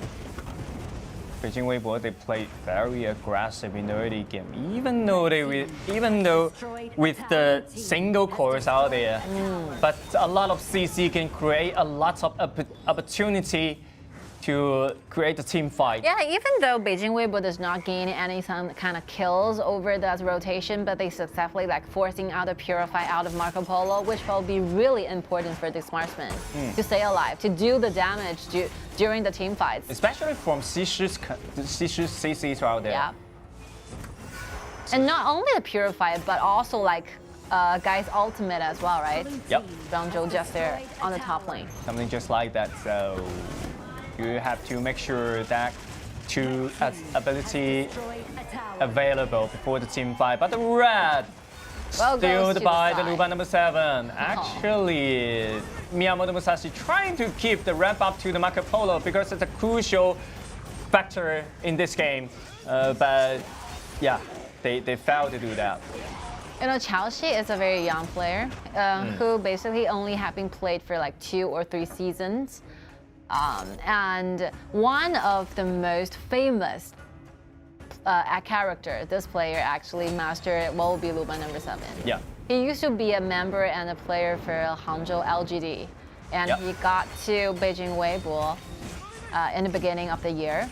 And Luban number 7 will be one of his very signature moves upon his own hero pool. And showed a lot of abilities when he played with his hero. Yeah, because Luban number 7 deals a huge deal of burst damage, of course, but when he's using his ability, trying to gain those auto attacks, he will stay fixed. This will be a detrimental problem because if you are a marksman, you stay on exactly the same position and do not move for a long time. It takes a lot of technique to do this. Yeah, exactly. And it's about the timing you catch when you move by the Luban Master's second ability. Yes. You see? You can do as much as damage you can did. Stay right there, doing your damage. But just imagine what will happen if your enemy just directly jump into your face. Yep, exactly. And another wrap up just stealed by the side of the Beijing.WB right there. The locationing of Luban number 7 system is very important. And then Foshan.DRG.GK, they play so smart, they got the red buff and trying to trade some resources in the bottom lane. They successfully gained the tier 2 turret in the bottom. Yep. That's something. But how they can defend this blue buff as quick as possible with the help of the teammate, they succeed. I think DRGGK did a great job by exchanging some of the objectives against your enemy. They're kind of losing in the goal differences right now, but they managed to take down the tier 2 turrets while protecting the tier 2 on the top. That's something in turn, right? Yeah. That's something you really want to happen when you're facing some kind of goal deficit against your enemy. But I think Foshan.DRG.GK, they are running out of time if the game still continue. Just like this situation to the late game, it will be a lot more difficult for them to end this game or turn something back.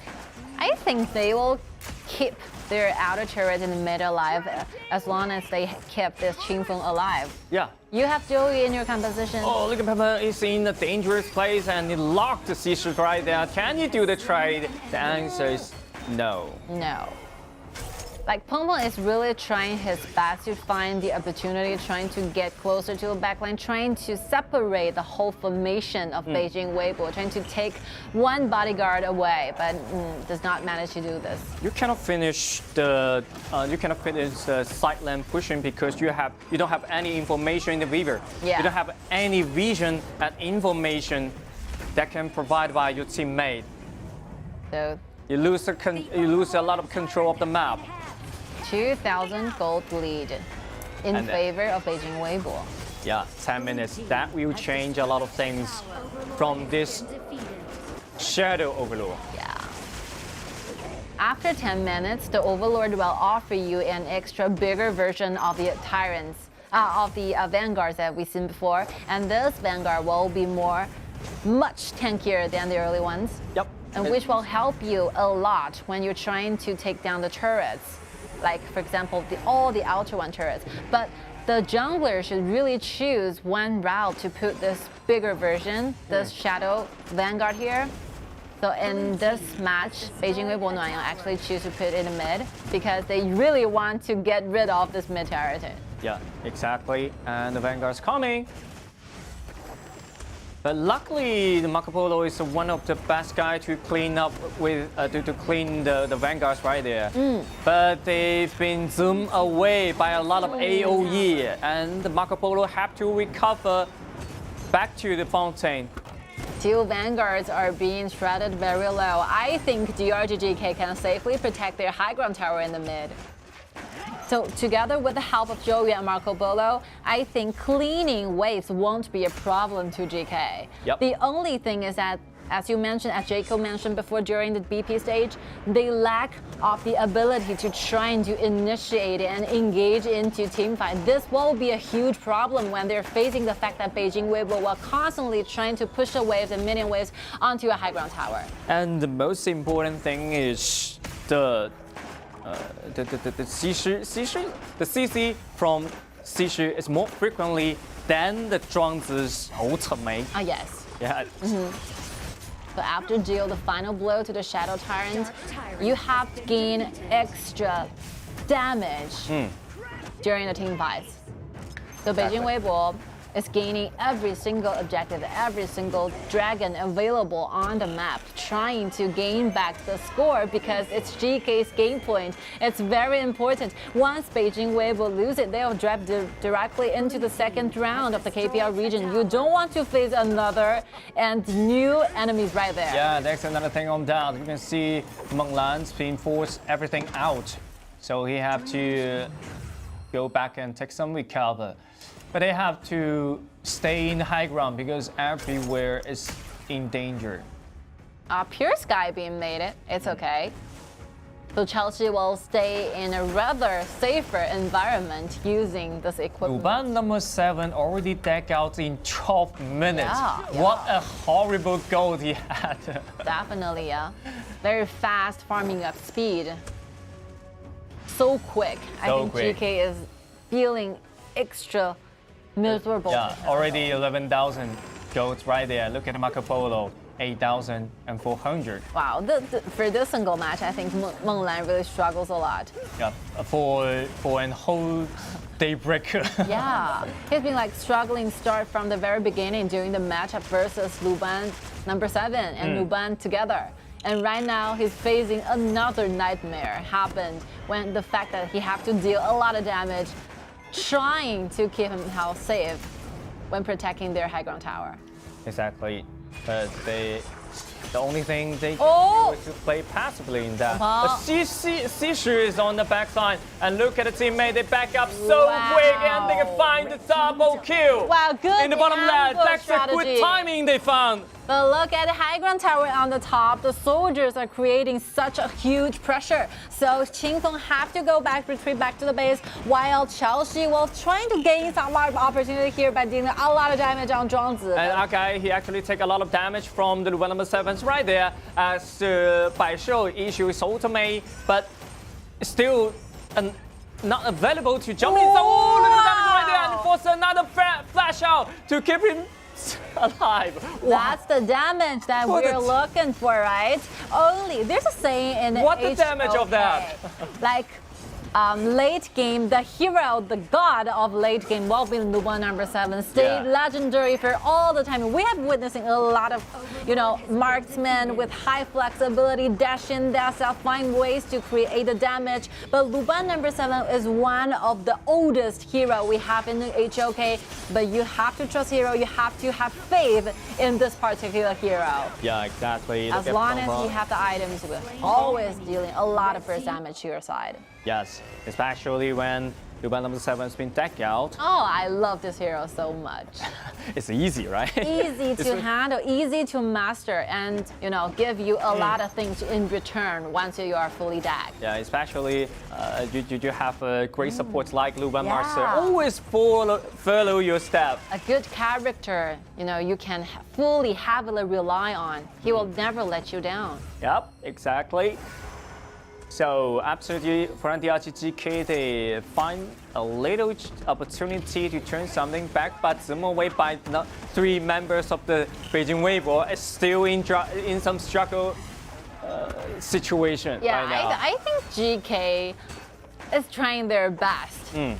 Trying to clean each wave, trying to find some time, for example, on the bottom lane where Peng Peng is actually ambushing in the corner. And got Nuan Yang together with Huajun, successfully gained 2 kills back to their game. Yep.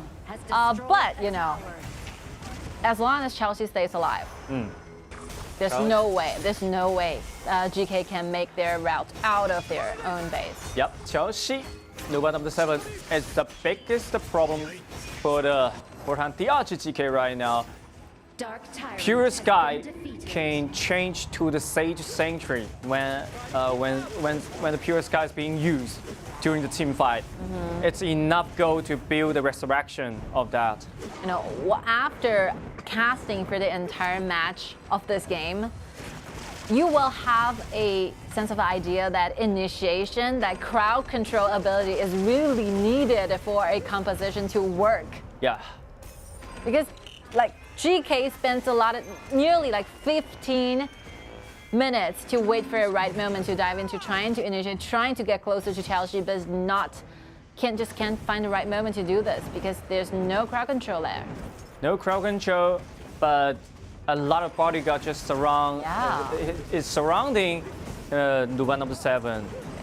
Doing this not the right position so for that. passively. And Marco Polo just jumping inside, trying to find a stun onto the Luban number 7, but he's stay in a low HP right there. A change to the resurrection, and look at the Miyamoto Musashi to get inside, trying to find some damage onto the Luban number 7. And then the destiny is being changed by the Luban number 7. He's still alive. And killing spree, double kill back over to the number 7, and triple kill. Beijing.WB is waiting for the minion wave to rush in. It's their opportunity to turn this around. And a huge damage. It's hard to suffer right now. Look at the Zhangzi. Oh, another ultimate bringing 1 back. Double kill earned to Luban number 7 Ace. To the side of Beijing.WB, congratulations on them trying to win another victory back. The series has not been finished yet. We are still watching our game to the 6th. We are still on the way to the ultimate battle. The ultimate battle. Exactly, because we can see a lot of things returned after a games we set. From the side of the Beijing.WB out there, everyone performed so well, and the coach Hualo picked a very aggressive composition for them. It's really something because you have not a lot of option available. You have to put this thing together, trying to find and fix the best formation to trying to go on for. And look at how the groups are gathering around, trying to figure out what kind of composition they want to have in the next battle, because time will be not stopping for you. We're not stopping until the next game begins. So this few minutes is the crucial factor whether they can win the next game or not. We'll decide everything. And I think still some danger in this group, in this coach group, because they are lack of a lot of meta picks just during these 4 games. So it is eventually Beijing.WB that took us to the next battle, right? Yeah. I'm not so sure whether we can see the autumn battle or not. I have no idea, because these 2 teams, these 10 players, are playing you cannot predict what kind of movement, what kind of decisions they're gonna do, they're gonna make. And every single movement are, it's really hard. Yeah, it's really hard. It's hard for the DRGGK and also hard for us. It's hard to predict the drop they want to use because they actually have some ultimate they have some ultimate weapon they haven't used before, because in this version everything is possible. You know, I've been expecting to see Ma Chao together with Agudo for a long time. Long time, but Ma Chao, Agudo, Yeah. this kind of duel still available for each team. Both teams can have the opportunity to pull off this kind of strategies. So only Beijing.WB had used the Guan Yu Kai duel, but it still remained available to the side of GK. Yeah. So actually, if GK want to use a warrior system in the following, the 6th game, it's okay. There will be a lot open to options, right? Yeah. Open option, a lot of option, because they actually didn't cost a lot of hero to win next 3 games. But if you were to consider what kind of countering heroes are still available, Luna it is. Luna is and the Dongguang one. Taiyi as well.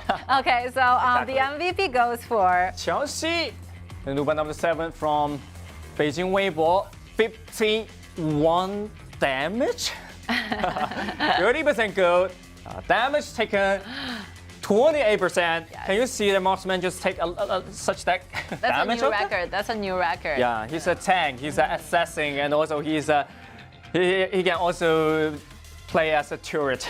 We've seen like record made every single day, right? We've witnessing like, the longest match, the shortest match, the records are being renewed day by day, and today we're witnessing the highest maybe for a marksman to do, contributing over 50, to be exact, 51% of the damage for the entire team. Good play, Chelsea. Good play, and definitely I really dominates have the a whole very game. high expectations on this players, on this player, right? Yeah, exactly. So young, so many more days to go, so many potential you Yeah, can find, so and many a lot of precious time. space you can develop. Yes. Look at the burst damage. Everyone stay in a straight line, and a single passive destroy the whole team. Usually we use like 1-4-2 or 2-3 formation to describe how the split push, the strategies are gonna go off. Yep. But I think for this match, 1-4 formation will definitely change the meaning of this term. And the 1-4 will be like 1 core and 4 other very good bodyguards. Enable the Chelsea, the Sluban number 7, to find the right place. If you want to really against with the single course draft, I think it would be you have to prepare more initiation in your conversation. You cannot play passively in the games without any initiation. Take the first battle as a reference. So very like a similar composition is shown. So the first battle, GK actually choose a 1 core formation with Garrow as a core. Yep. So if you take a look at the enemy's composition, for example, Machinery together with Kai and Guan Yu, and another assassin maybe like Lady Sun and Shielding. Yeah, you cannot survive from such that engage. That's the composition you want to pick when you're trying to go against a 1 core composition, but everything has passed away. We still have some rest before the 6th game kick in. Yeah.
All right, welcome back. May this be the final battle of today's matches, or we will together see the very first ultimate battle being brought to us today.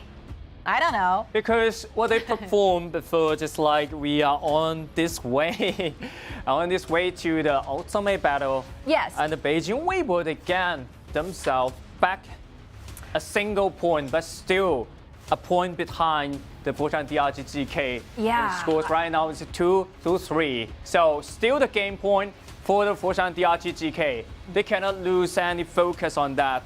Very limited choices when it comes to hero pools, right? And the composition, what kind of composition can they finally form? So yeah, Ma Chao and Agudo are available to be fair, but you have to consider the fact that your enemies have a lot of counter heroes such as Shielded.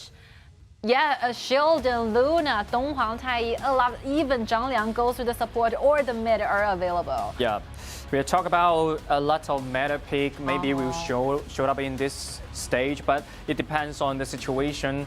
I think every conversation will show up in conditions, because you have to consider, just like what you said before, consider the factors. A lot of hero can counter so many choices. Counter this duel or counter your conversation. It's hard to make that decision. And Xiaohou is available. Fuzi is being used by Baishou, that's fine. And even Charlotte is available, you know. If you pick Ma Chao, there's so many counter picks towards Ma Chao can be picked from the side of GK. So I think basically what Weibo is trying to look for is trying to gain some kind of assassin paired with a tank, and that's enough. You're trying to make sure that you have enough vision in your jungle, trying to make sure that the jungler can be fully farmed up. Yeah, especially when you pick up some hero just like Zhaoyun, Nakaroro. Yeah. Some kind of hero just like that. You need protection from the side lane and also the mid lane. Yeah, there's absolutely a lot of choices going to the jungler heroes, but will it be a better solution to the fact that Weibo still have to make it to the ultimate? They have to win the battle so that they will have the very last hit, last opportunity to turn this tie around. Yeah, Zhao Yun available. Cool. Li Bai also, Han Xing also, all available. Will this be the final pick? So actually we've seen Nuanyang being restricted, being targeted a lot during the very final, especially when we're watching the 2020 final, like even for the final in the World Cup champion. So still a lot of options for the Nuanyangs right there, but the problem is for the coach Carlos there, who you will pass the ball to. Wow, it's really difficult. I mean, Tigerus, Nakalulu might be okay. If you want to play aggression. And Xiaohou is available for all teams. Yeah, Tigerus combined with Xiaohou, maybe you can do something on the top side. Yep. Aggressive in early game. I think Xiaohou will be the one target like both teams were worth fighting for, right? Yeah, especially in this game 6, a lot of side lanes being picked away. So Xiaohou is a pull around hero, more adapt to the game 6 right now. Yes. If I were for the DRGGK, I would definitely go for the first pick, Xiaohou. Yeah. Because if Beijing.WB will stick to the plan of getting those Ma Chao together with Agudo, Xiaohou will definitely be a very good choice when doing matchup against Ma Chao, right? Yeah. So I'm not afraid if you just pick the Ma Chao outside. I have the Xiaohou right there. Right now, Xiaohou. Cool. They picked Agudo. That's the reason why we have so high expectation on this duel, because Baishou, this player has the highest win rate record in summer season. Yeah. Love it. What an exciting moment right now. So instead of picking Xiaohou as we predicted, they actually let Xiaohou out for Zimo to use. That's the same formula, just like we talked about. Xiaohou can do the same thing to the Ma Chao. Yeah, works the same way. And with the Mengyas right there, also a little counter for him to against the Agudos right there. Yeah, together with Dong Huangtai. And Meng Ya will be the choice answering to Ma Chao because he can protect himself well. And you know, again, Nakalulu, as predicted, will be shown as a jungler to go for the 6th match. So the next ban, Beijing.WB have to targeting the marksman or marksman right now. And the Mai Shinanui and the next ban may be Fang. Yes. Fang is the one of the most can do the burst damage. The marksman can pair up with the Dong Huangtai's ultimate right there. Oh, I really love the idea that you choose to trust your own teammate instead of getting any other meta heroes. You know, you trust Bai Shou enough. You trusted his talent to show that you have to win this victory back at your very game point, trusting your teammate to do the same and picking Ma Chao Agudo at this point. Particular match. So, wow, that's an aggression pick. Shangguan?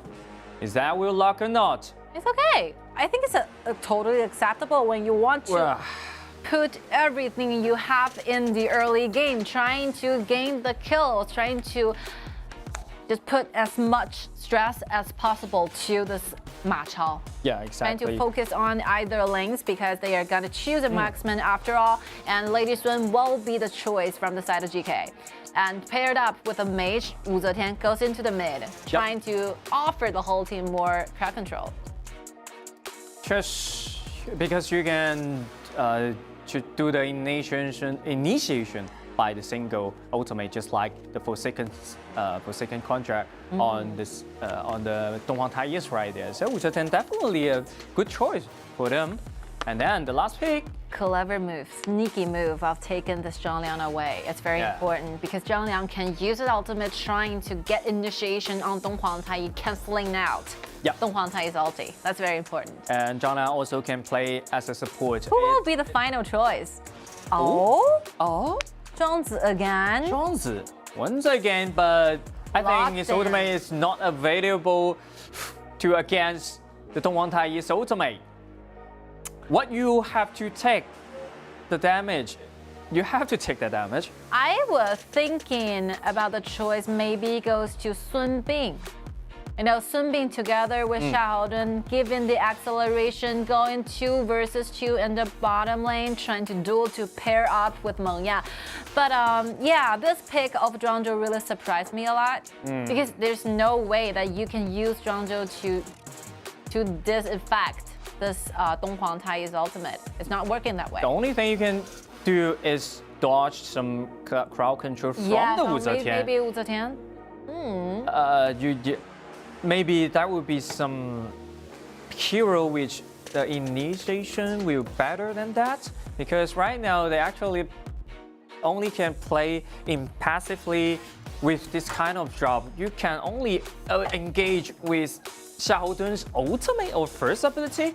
But anyway, what's done is done. I think it's their confident choice. It's their confident lock-in and just expect what kind of strategy they want to play. I love that confidence because they choose to pick the Shangguan warrior, this kind of hero. And Shangguan is a very aggressive hero when he reaches level 4 and aka backline destroyer. Yes. Shangguan's ultimate relies on how you connect with the first and second ability. Every time you issue your ultimate can dash a short range forward. When the dash hit on the track in the end can restore your HP and create a lot of damage in the crossing point. You know, one fun fact is that it's really, really difficult to trying to find a good support out to pair up with all the whole composition. But another thing is, if your answer will be Shangguan, I think the reason they choose Zhuangzhou is trying to dodge every minor crowd control ability in the very early phase so that they can finally make good use of the Shangguan when it reaches level 4. They really want to highlight the effect from Shangguan from the player Huajuan. Huajuan used to give us a lot of highlights, leaving us a lot of memorable moments on set during their matches. So you know, basically what we'll be looking for, will be watching forever in the next game, will be the rotation made by Huajuan. I mean, the choice and the pick for Zhuangzi basically just offering this Shangguan more vision, more flexibility, offering this Shangguan the perfect location to try to dive in. So in terms of the composition of the Beijing Weibos right now, you have to do one thing from the Foshan.DRG.GK. They have to keep an eye on the Huajuans right there to make sure every information can spot it by them. You know, if you change how you see this whole composition, how you understand this whole composition, like Beijing Weibo actually have like 3 winning lanes against your enemy. You have Xiaohouden matching up in Ma Chao, definitely advantage ones. And as go into the mid, I think together with Zhuangzi, while fastly clean a wave, trying to make rotation down to the bottom or the top with Shangguan, and the bottom lane also like winning rate, like winning lane. So yeah. They have to make the pace as fast as possible in the early game, especially when the Shangguan reaches the level 4. The first and the second ultimate will be the key of this game. Yeah. So let's just see how Beijing Weibo is going to perform this 3-lane advantageous into an actual victory, or will this be the final game for today? Well, DRGGK goes into the group stage directly with a 4-2. We'll find out in this game. That basically we can find out in the early game what they perform, especially the Beijing Weibo. I think the early like 6 minutes decide everything. We can keep our eyes on the Huajuans right there. Of course, yeah. He's the main character, right? For the whole game to begin with. Look at that guy. Got very quite low. Little damage on that. It's okay.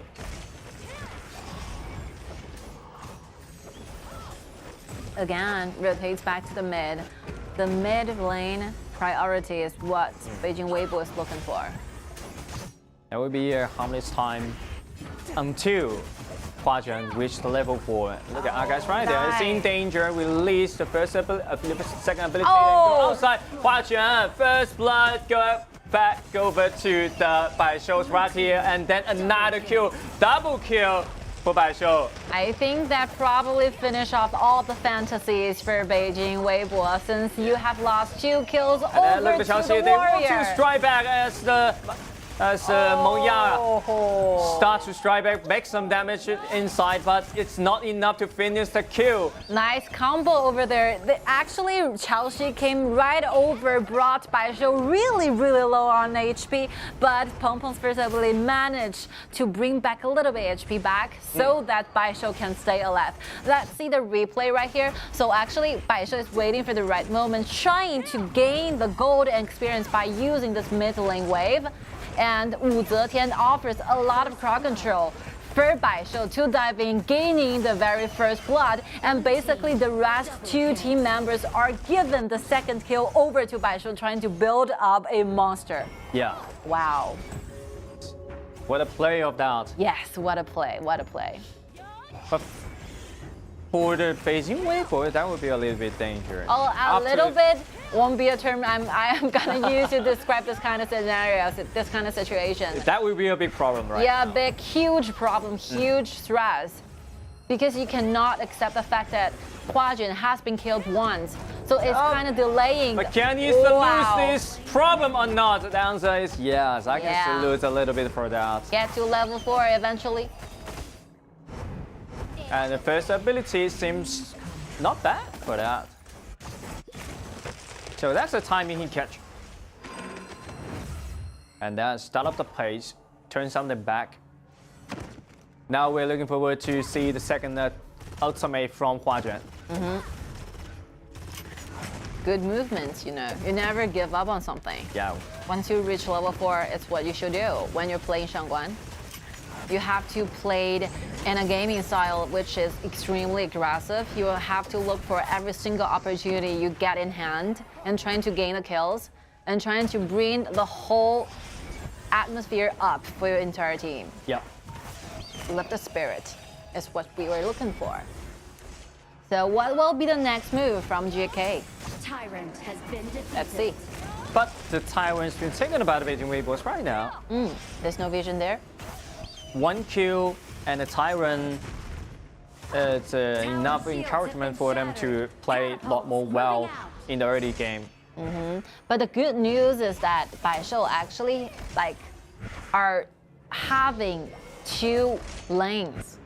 The gold earned from the top lane definitely goes to Baishou, and sometimes he moves and rotates back And into the mid. Yeah, and 2Q back up to him. He will farm up so quick. Yes, like personal gold earned will be extremely high for Baishou right now.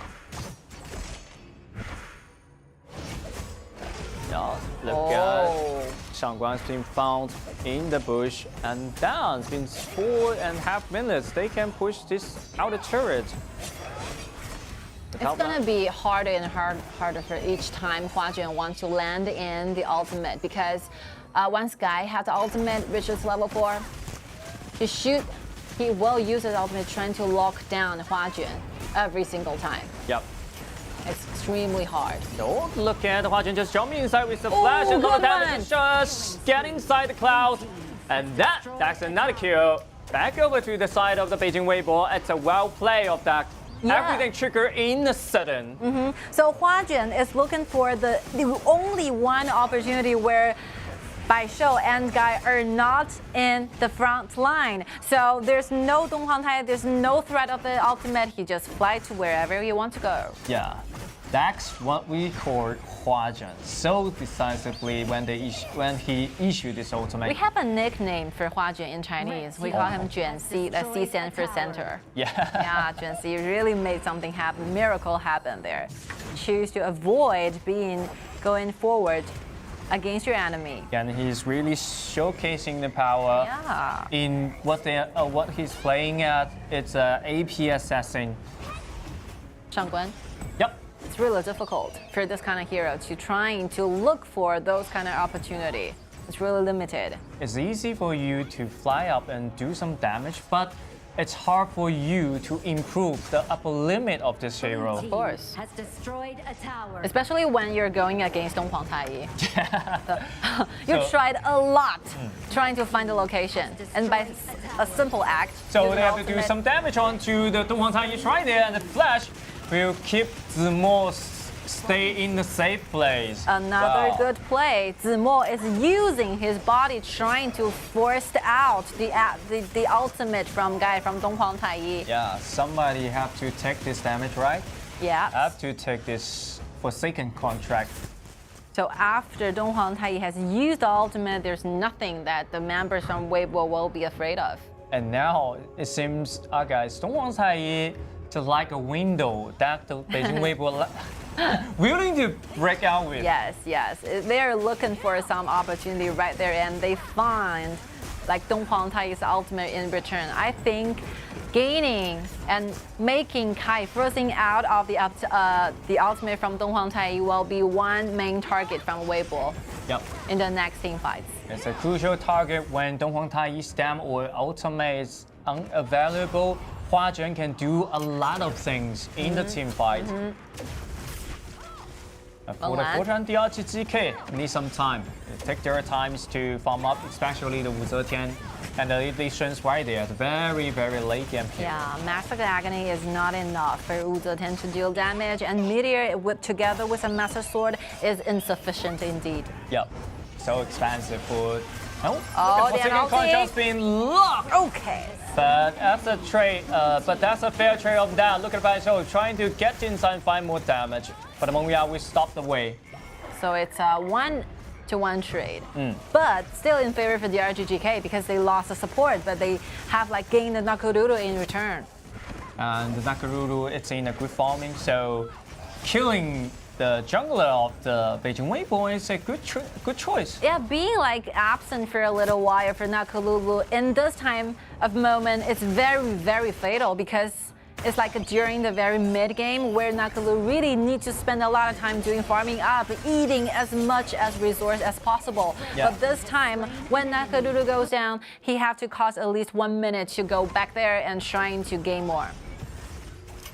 So they are just playing back and forth and find the chance they can reach, they can catch. I think Beijing.WB will not, trying to search for opportunities to trying to go for team fights at this particular moment because they're still waiting for Nakalulu to farm up. Like the act of tournament and Siegebreaker is already done. He plays so aggressive. Normally we would build Spark Mail as a second second item for the Nakaruru, but wow, second item built by built as a Siegebreaker. It's a very aggressive play. It's a signal showing and telling you, telling us that they need the damage early and early. They have to finish off this fight in the very early state of the game. Damage is what Beijing.WB is looking for, and time is very limited for them to do this.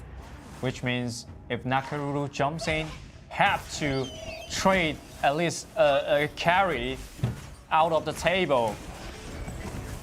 Not even considering,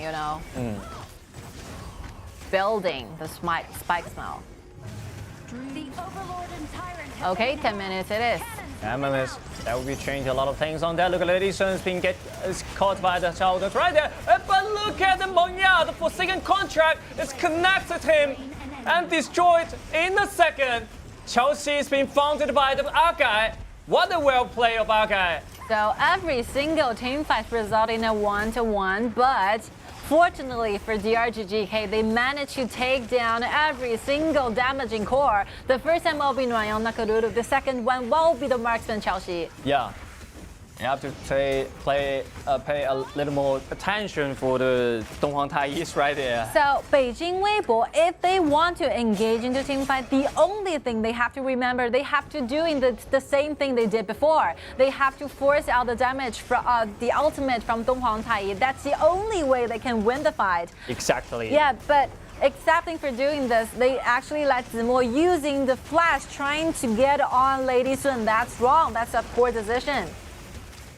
You cannot just commit in the team fight with all skills available for the opponents right there. So because with the help of Agudo's first ability, with the help of the bodyguard like Donghang Taiyi, there's no way they can kill this Lady Sun at instant. Yeah. So the best solution to this is trying to force out the damage from Donghang Taiyi. That's the only way they can win the team fights. You can have the initiation for the Donghang Taiyi, but only if you can just separate some teammates out. Oh, again shredding the HP down. Look at the damage. Wow. Unstoppable. Look at the damage. He can gain another kill as Huaxuan just fly up and do some damage. Being invincible, but the only thing he can do is to retreat to the base. Nothing he can do. 3 strikes are all the thing needed for Bai Shou to finish off this kill. So impressive. This damage, I think, is getting stronger every single time. So as the time goes by, I think Beijing.WB is kind of losing in the morality and kind of losing in the damage. As we analyzed before, that would be some little trouble for the Beijing.WB. It's the farming up speed of the Bai Shou's right there. Yeah, when he joins the team fight, you will find out how the burst damage he can do. Yeah. 1 strike. 1, second 2, strike, 3. Third one. Unstoppable. End of a kill. The damage of that is really terrible. So we're expecting to see that Mengya can use the first ability trying to have some HP restorement back, trying to have some HP recovering back. But when you're facing this kind of damage, I think you don't have enough time. I think Chelsea might I think Chelsea might need to consider it armory item? Physical defensive item. Okay. More and more of that because you're hard to suffer this kind of damage from Bai Shou. I think it's too late.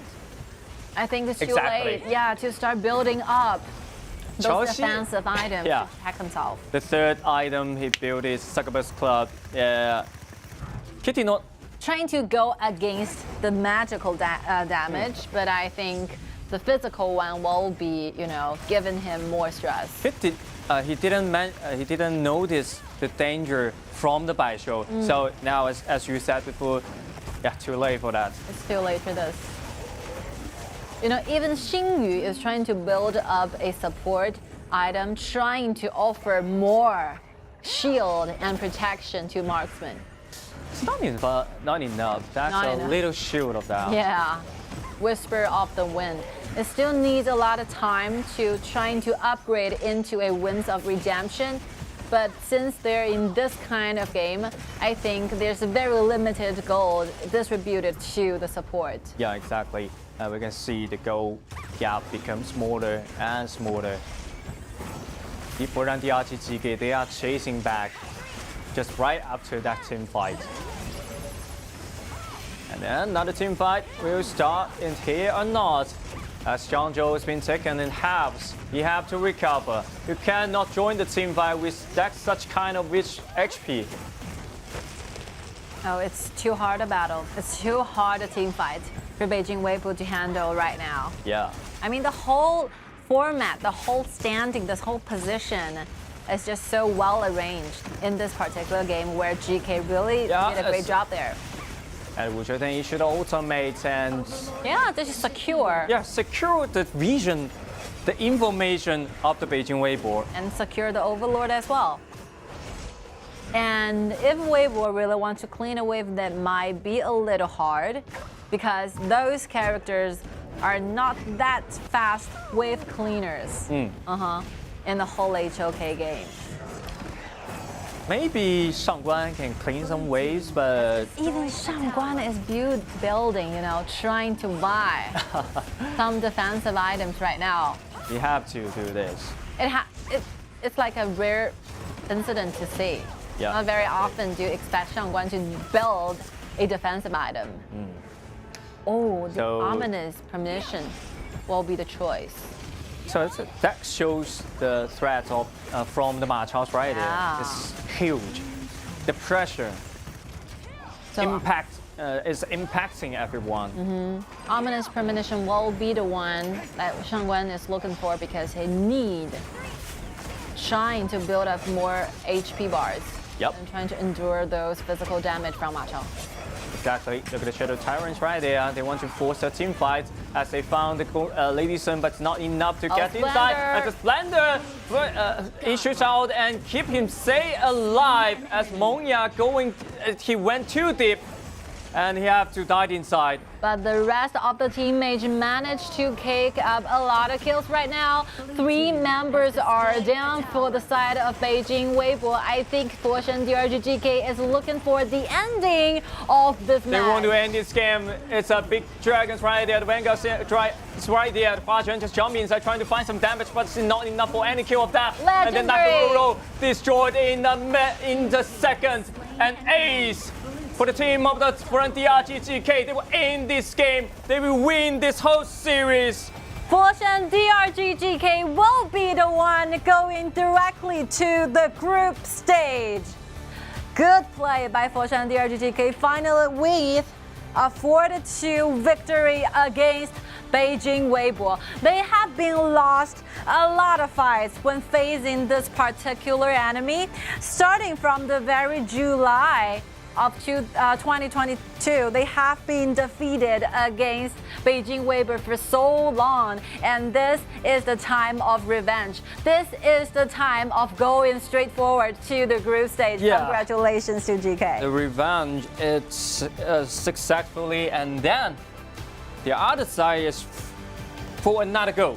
They have to go for another goal. They have to go further. Revenge is the first step for them.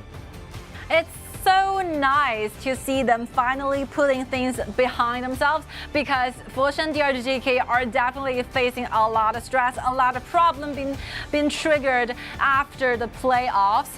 So very, very excited for them to see, you know, how fast they're going, how fast they're improving themselves as a team.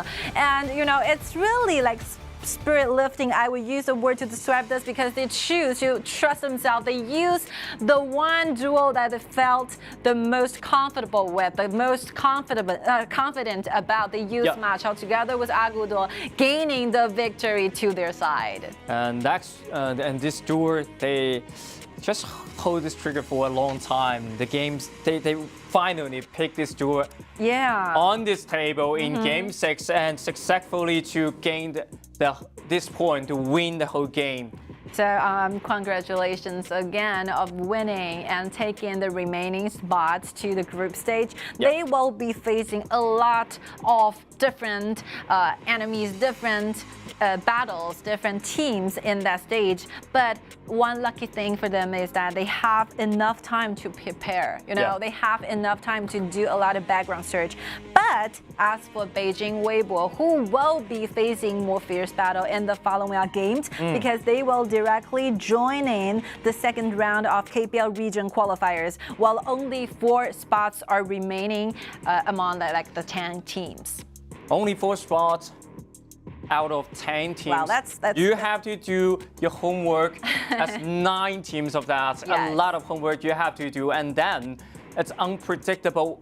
When we in the BO1, we saw a lot of tournaments. Yes, of course. In the BO1, everything is unpredictable. Everything is possible in that. Personally, because there's a lot of things going on for DRGGK. DRGGK is, we can constantly see the pictures, the scenes that we shooted from the frontline scene. The coach stays alone in the coach seat. So Zhe is basically handing a lot of stress onto him, doing him by himself, did a lot of homework, did a lot of strategic preparation on this, and everything it's really is for today, right? For everything him. for today, and it actually worked. I think he can take a little bit breath of that. Yeah. Okay, so the MVP for this match goes to Bai Shou. Bai Shou, 29% gold, 802 KDA, and showed up in the mid game with a nuke damage. Yeah, actually, I think the game has just reached an end after gaining the very first 2 kills over to Bai Shou. Just like when you're playing this kind of competition, the goal management is so important. You can see why Bai Shou can play so relaxed and smoothly in this game. They actually sacrifice a lot of goals to, to raise up the Ma Chao's right there. Yeah, I personally think that Ma Chao's system is a system who will rely on the team work, not only Ma Chao's performance. Yes. If you only have a very excellent Ma Chao performer, you won't get a victory in return. Just see how the team works together. Just see how the whole team are basically handing over all the kills over to Bai Shou, making sure that every single kill goes to the pocket of Bai Shou. Yep. Making him dealing enormous damage to the backlines of their enemies. And just look at how excited Bai Shou got after the whole competition. Super exciting. The strategy they made before. Of course, they've been waited for this for a long time. Way too long. Way too long. And they get it done. They got it done. They did a perfect job there. Yeah, exactly. Look at the data, that's right. Chelsea, he really tried his best to do a lot more damage for the team, as well as the quadrants right there. AP assassin can do such a lot more damage, like 27.4 damage. Yeah, it's not easy for him. Yeah, I think both teams did a great job there. But yeah, obviously, Foshan.DRG.GK unites closely with one another. Before this game actually kicked in, so I asked a lot of casters. I personally did a little bit of predictions on who's gonna win this game. Oh, and the results? Mostly over 80% of the predictions goes over to the side of Beijing.WB. Oh, so the problem is from you guys, right? I think Foshan.DRG.GK is really a dark horse for today, you know, making the impossible things happen. I love it.